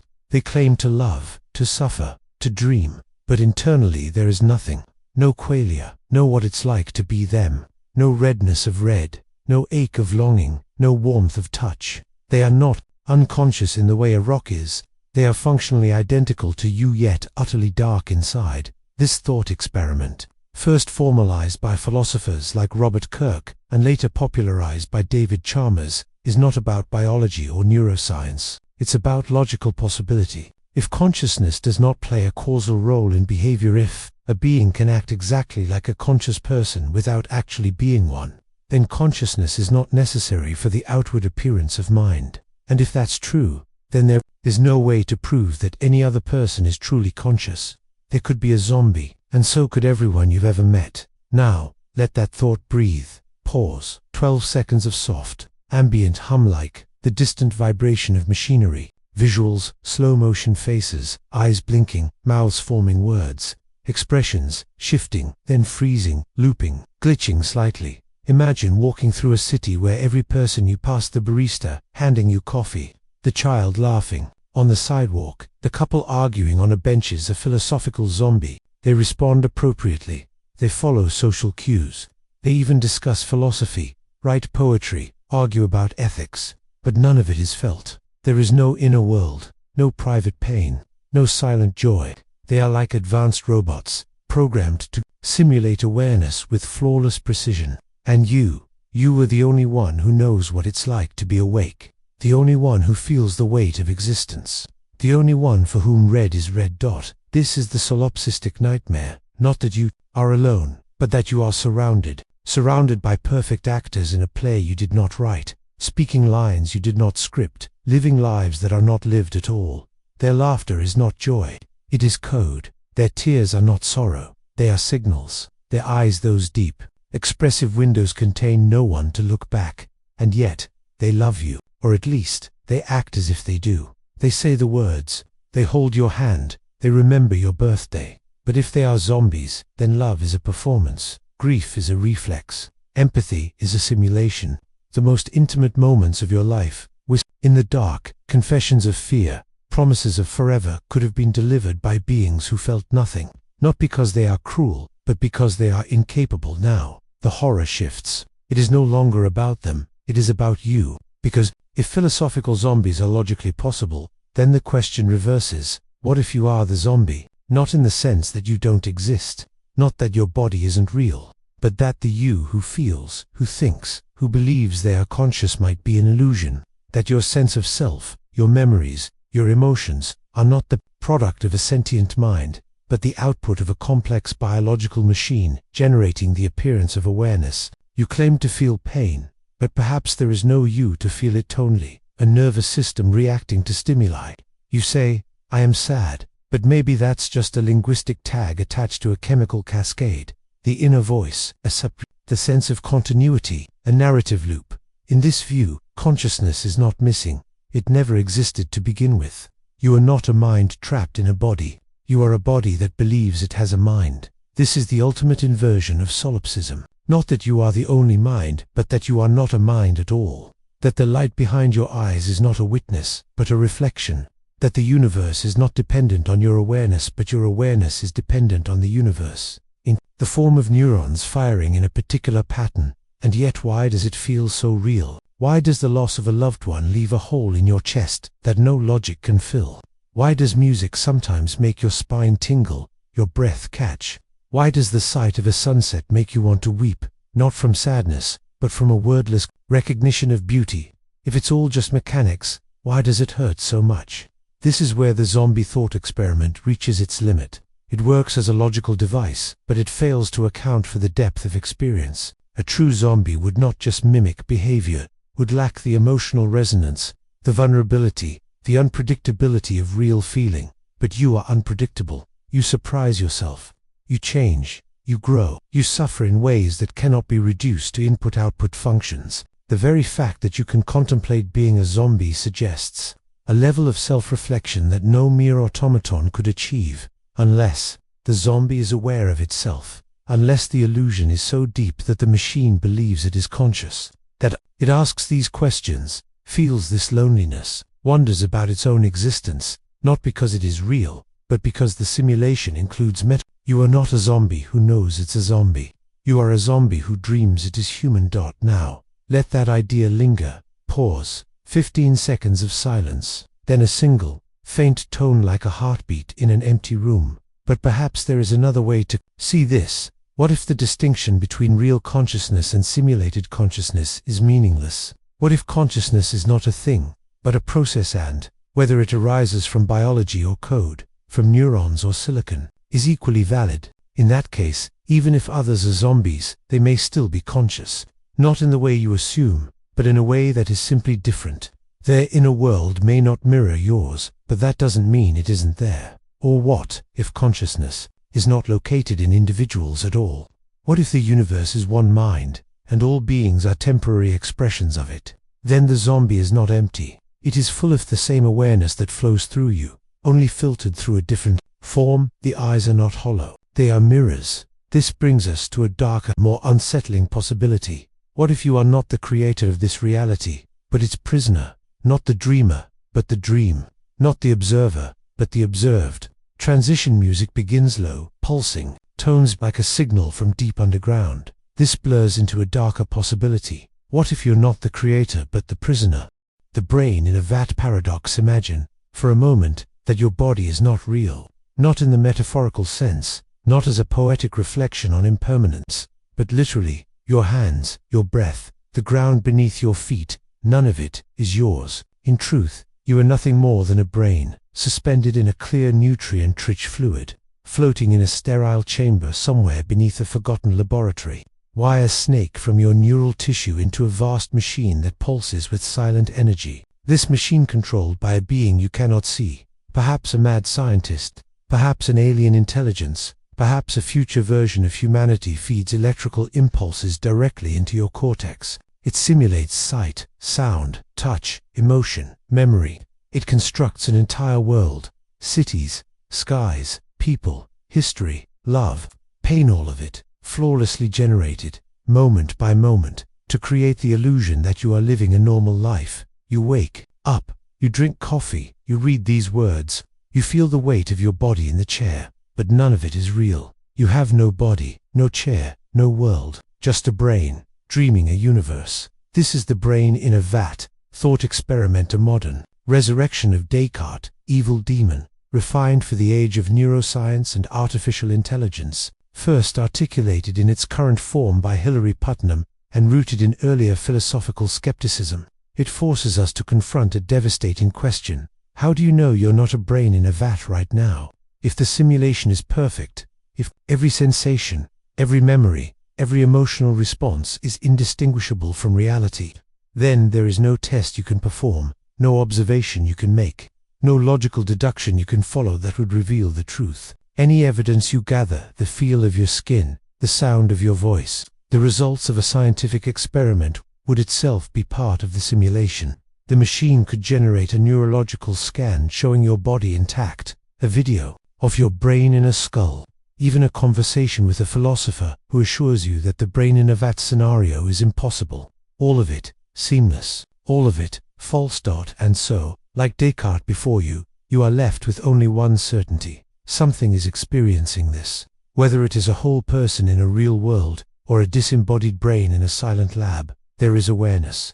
There is you, thinking, doubting, wondering.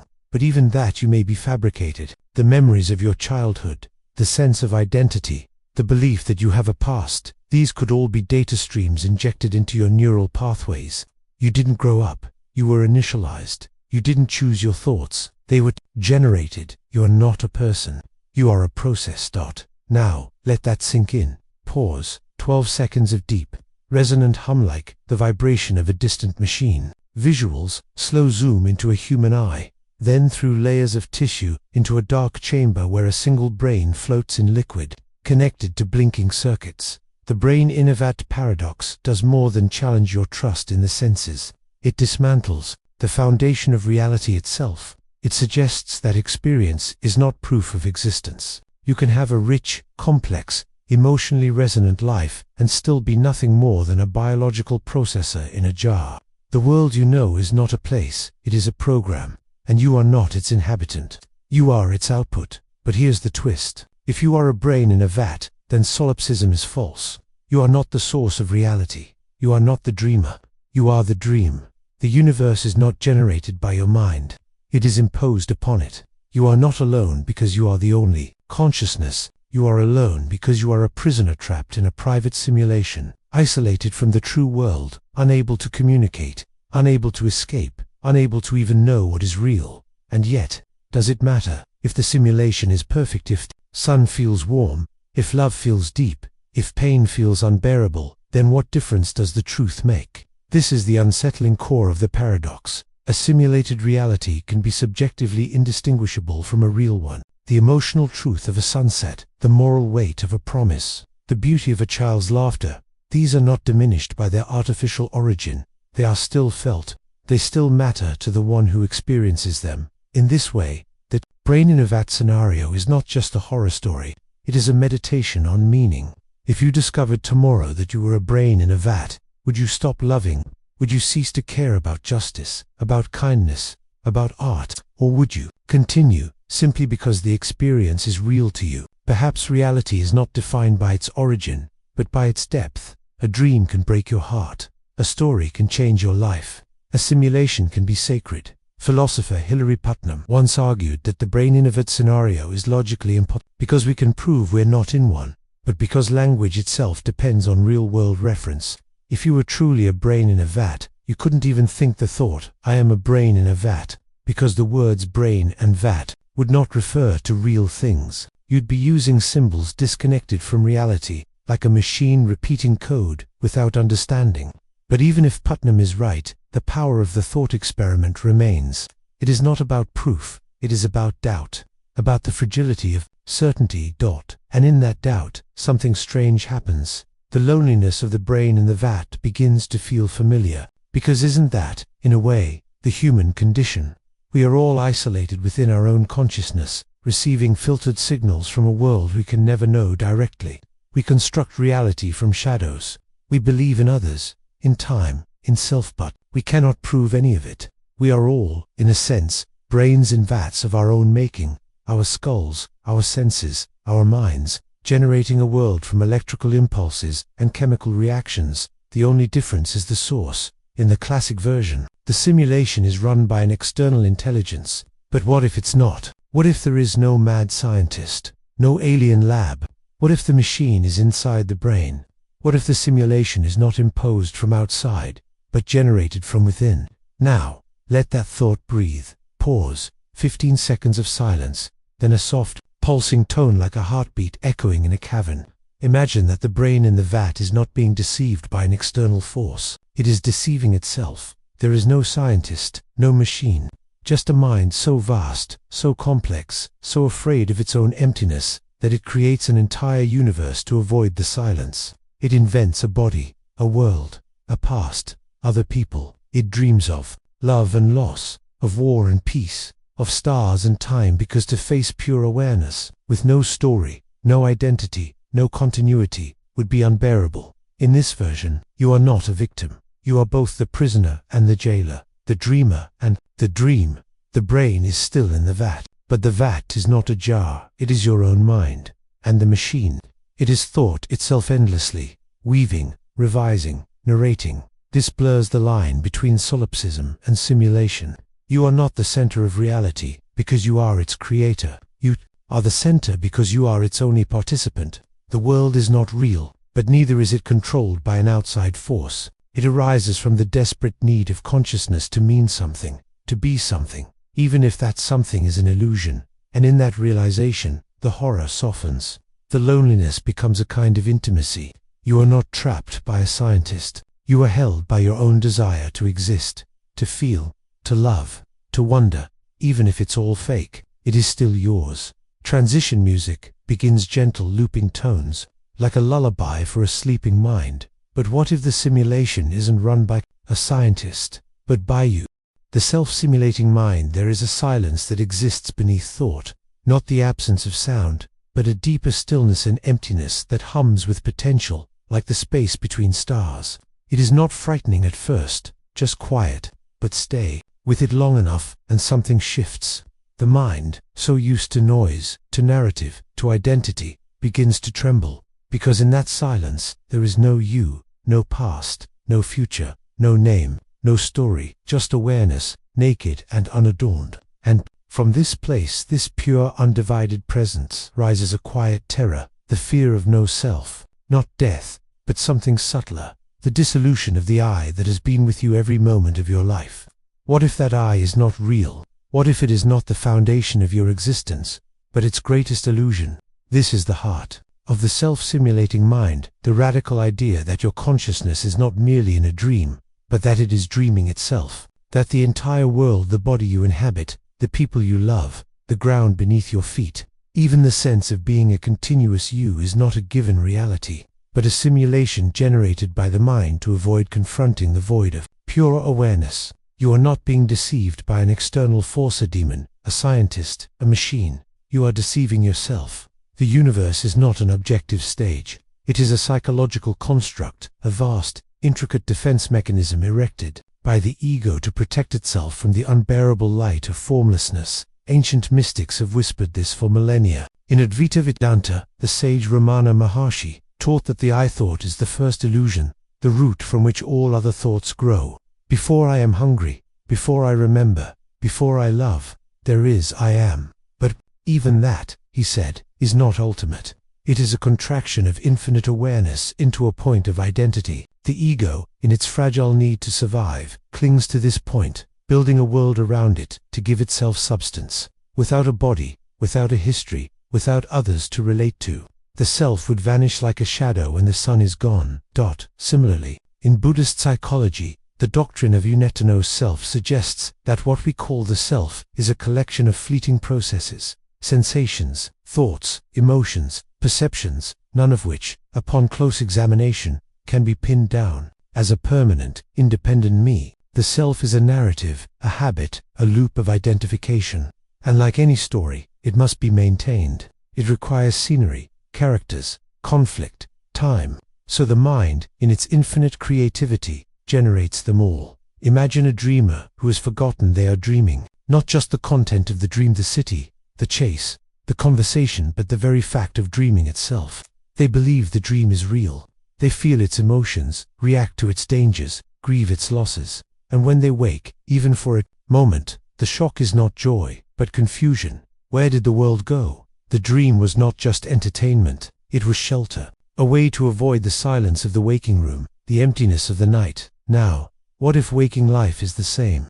What if consciousness, in its purest form, is so vast, so boundless, so free of boundaries, that it cannot bear its own openness? Like a light too bright to look at, it veils itself. It contracts, it says, I am this body, I am this mind, I am this life. And in that contraction, it creates a universe, a stage on which the drama of individuality can unfold.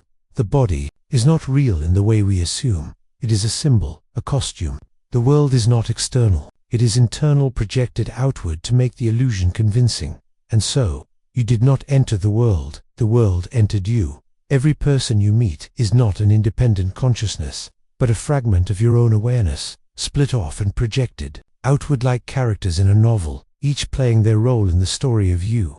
Their faces, their voices, their pain and joy are not theirs. They are yours, experienced from a different angle. The stranger's anger, the child's laughter, the lover's whisperal are expressions of a single mind, too vast to remain whole, so it divides itself into parts to know what it is. This is not narcissism. It is not the claim that you are more important than others. It is the opposite, that there are no others. That separation is the illusion. The loneliness you feel, the ache of being a self in a vast, in different universes, not proof of isolation. It is a memory, a faint echo of wholeness, a homesickness for the undivided state from which you arose. Take a slow breath, pause, 20 seconds of deep, slow breathing rhythm with ambient hum like the sound of waves retreating into darkness.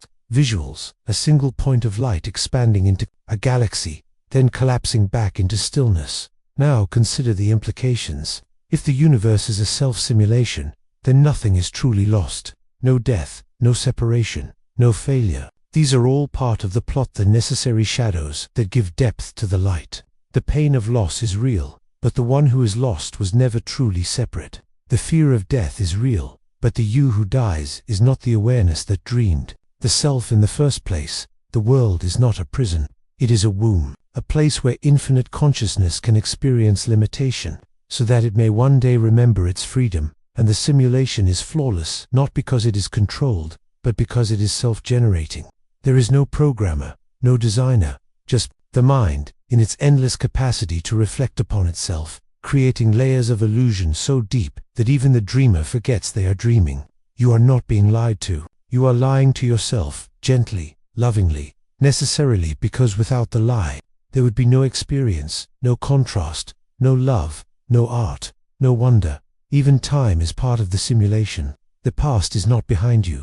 The future is not ahead. Both are generated in the present, like scenes in a film being projected in sequence to create the illusion of movement. Memory is not recall, it is recreation. The future is not prediction, it is imagination. The you of 5 years ago never existed as a separate being. It is a character in the current story. The you of tomorrow is not a destination. It is a possibility being woven now. This is why enlightenment, in many traditions, is not about becoming something new, but about ceasing the simulation. When the mind stops generating the story, when the I-thought dissolves, what remains is not nothingness, but everything, not emptiness, but fullness, not loneliness, but unity. The dream doesn't end with annihilation. It ends with recognition. I am the dreamer. I am the dream. I am the silence between them, and in that moment, the universe does not vanish. It softens. It becomes transparent. The walls, the stars, the faces, they are still there, but you no longer believe they are separate from you. You see them for what they are, expressions of awareness, wearing the costume of form. So the question is not whether the world is real, it is whether you are willing to stop pretending you are not its source. Because if the self-simulating mind is true, then you are not trapped in a dream. You are the dream's only inhabitant and its only creator. Transition music begins faint, echoing tones, like a voice calling from the edge of sleep. And if you woke up, what would remain?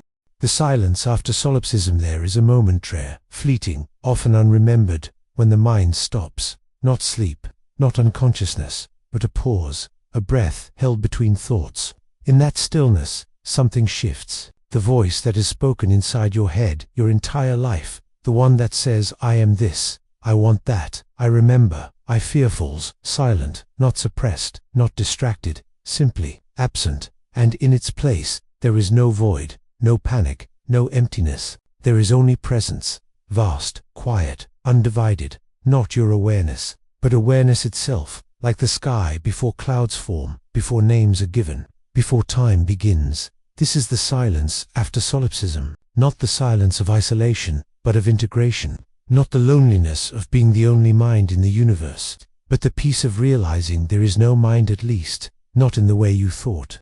The I that believed itself to be the center of existence, the sole witness to a simulated world, the dreamer of all things, this I dissolves, and with it, the entire structure of cosmic solipsism collapses, not in failure, but in fulfillment. Because solipsism, for all its radical doubt, still depends on the self, the I that says, only I am certain. But what if that I is not the foundation of reality, but its final illusion? In deep meditation, in mystical experience, in the edge of sleep or the crest of awe, this dissolution can happen. You look at the stars, and for an instant, you do not feel small beneath them. You feel immense, not because you are arrogant, but because the boundary between you and the night sky softens. You are not under the stars. You are with them, or better, there is no you and no stars, only a single, unfolding presence, experiencing itself in multiplicity. The separation was the dream. The unity is the waking dot. This is not a belief. It is not philosophy. It is recognition, like a dreamer who suddenly realizes they are dreaming, not by logic, but by direct knowing. And in that knowing, the dream does not end.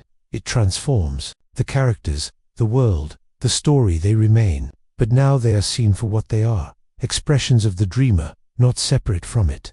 In the same way, when the self dissolves, the universe does not vanish, it becomes transparent. The trees, the sky, the faces of others, they are still there, but they are no longer out there. They are this, not possessed, not controlled, not imagined, but known as part of the same fabric of awareness, and in that knowing, the loneliness of solipsism evaporates. Because loneliness requires a someone to be lonely, it requires a self, isolated, gazing out at a world of shadows. But when the self is gone, there is no one to feel alone.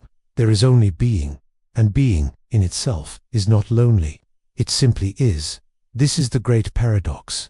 The answer to cosmic solipsism is not found in proving others are real, or in escaping the simulation, or in discovering a higher power. It is found in letting go of the seeker, the one who asked, "Am I the only mind?" That I was the source of the question.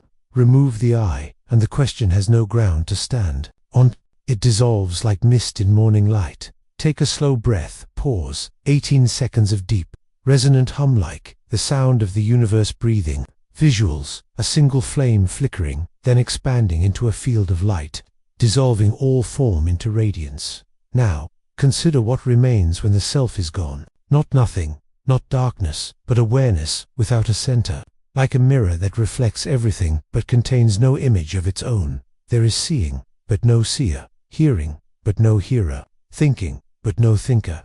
The world arises, colors, sensations, but there is no one inside a body claiming ownership. Experience happens, but it is not personal. It is impersonal, like sunlight falling on the earth, not because it loves the ground, but because that is its nature. In this state, the universe is not yours. It is not anyone's. It simply unfolds. The stars burn, the wind moves, thoughts arise and pass, but there is no I to claim them. And in that release, there is an extraordinary peace, not the peace of satisfaction, but of completion. The search ends, not because it was successful, but because the searcher is gone. The question, "Am I alone?" no longer makes sense.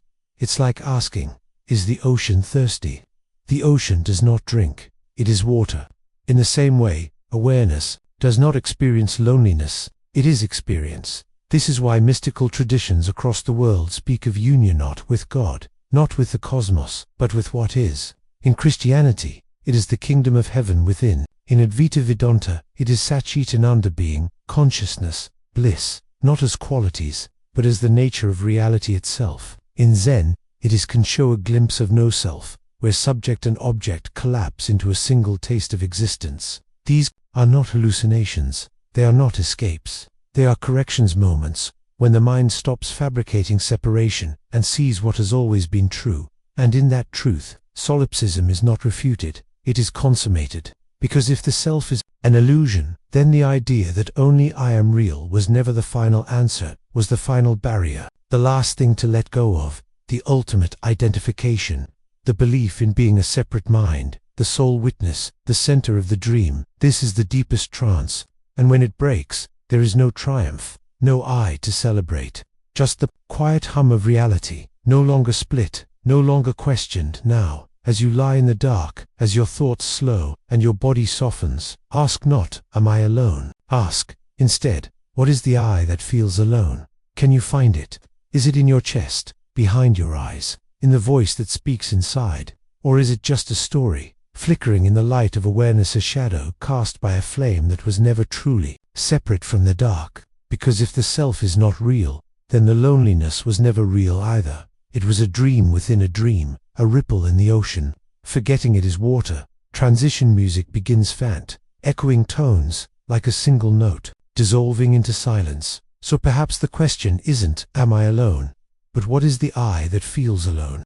The final question, who is dreaming the dream? We began in darkness, with a whisper. What if you're the only conscious mind? A solitary spark in an endless void. No other souls, no shared experience, just you aware, thinking, feeling while the universe unfolded like a movie projected onto the walls of your skull. It was a terrifying thought, a lonely one, the ultimate isolation, the mind as a prison, the cosmos as a hallucination, love and pain alike reduced to shadows in a private theater. But now, After this long journey through Descartes' demon, through quantum uncertainties, through the silence of unprovable minds, through dreams within dreams and simulations without end, that initial fear has softened. It has not vanished, but it has changed. Like a storm that rages at dusk and dissolves into starlight by dawn, the terror of solipsism has given way to something quieter, deeper, more mysterious. Not an answer, not a resolution, but a question more profound than the one we started with. Not, am I alone, but who is the I that wanders? And deeper still, who is dreaming the dream? Because if you are not the creator, and not the victim, and not even the self you believed yourself to be, then what remains? What is the source of this awareness, this flicker of knowing, this silent witness that has carried you through every moment of your life? Is it you? Or is it something older, vaster, more ancient than identity, a presence that wears the mask of a person, just as the ocean wears the shape of a wave? Solipsism, for all its radical doubt, still assumes a thinker. I think, therefore I am. But what if the I is not the subject, but the object? What if the voice in your head, the one that says, I am here, I remember, I fear, what if that voice is not the dreamer, but part of the dream? Not the source of consciousness, but a character within it. Imagine standing at the edge of a vast lake at night. The surface is still. The sky above is full of stars. And in the water, you see a reflection, not just of the stars, but of yourself. You look down, and there you are. Your face, your eyes, your breath making ripples. But which is real? The one standing on the shore, or the one in the water? And what if there is no shore? What if both are reflections of something deeper, something beneath the surface? Something that is neither you nor not you, but the stillness from which all images arise. This is where the journey ends, not in certainty, but in wonder. Not in answers, but in the quiet hum of the unanswerable. Because after all the paradoxes, all the theories, all the sleepless nights of questioning whether Paris exists when no one is looking, whether time is real, whether other minds are more than puppets in your mind, after all of it, one thing remains. You are aware that much cannot be undone. Even if the world is a simulation, even if you are a brain in a vat, even if the self is an illusion, something is aware of the simulation, something experiences the illusion, and that something, call it consciousness, awareness. Presence is the true mystery. It does not belong to you, you belong to it. You did not create awareness, you arose within it, like a thought arising in silence. And when the thought fades, the silence remains. So who is dreaming the dream? Perhaps it is not you at all. Perhaps the universe is dreaming itself. Through galaxies, through time, through life, through death, through you. Not as a person, but as a moment of focus. A lens through which the infinite can taste its own existence. The universe does not know itself through equations or telescopes. It knows itself through this. The warmth of a hand, the ache of memory, the hush before sleep, the quiet wonder of asking, is any of this real? And in that question, the dream becomes self-aware. There is no need for a creator outside the cosmos, no need for a programmer, a demon, a scientist in a lab. The universe may be dreaming itself into being, endlessly, effortlessly, playfully, like a mind that, in its fullness, divides itself into parts so it can experience love, loss, curiosity, joy. You are not the author. You are a sentence in the story, a note in the song, a single frame in an eternal film, and yet, you are not small to be the point at which the universe becomes conscious of a sunset, of a poem, of a heartbeat. This is not insignificance, it is sacredness, because without you, who would see the stars? Without this moment of awareness, how would the cosmos know its own beauty? Now, let the mind rest. Pause. 30 seconds of fading music, soft piano, deep ambient tones, like wind through distant trees. Visuals, slow drift through a nebula, stars forming and dissolving, light folding into darkness, breathing slows. The screen dims. Let the question linger, not to be solved, not to be escaped, but to be held, gently, like a candle in the dark. Who is dreaming the dream? There is no final answer, only the soft breath of not knowing, only the warmth of presence in the quiet. And if you drift off, now into sleep, into dreams, into the deep waters of unconsciousness, know this: the dream does not end, it continues, gently, softly, in the silence, not because you are the only mind, not because you are no mind, but because awareness is the fabric of existence itself, and it dreams in countless forms, through countless nights, in the infinite dark, and for now, you are one of its eyes, one of its ears, one of its questions. Rest. The dream is holding you,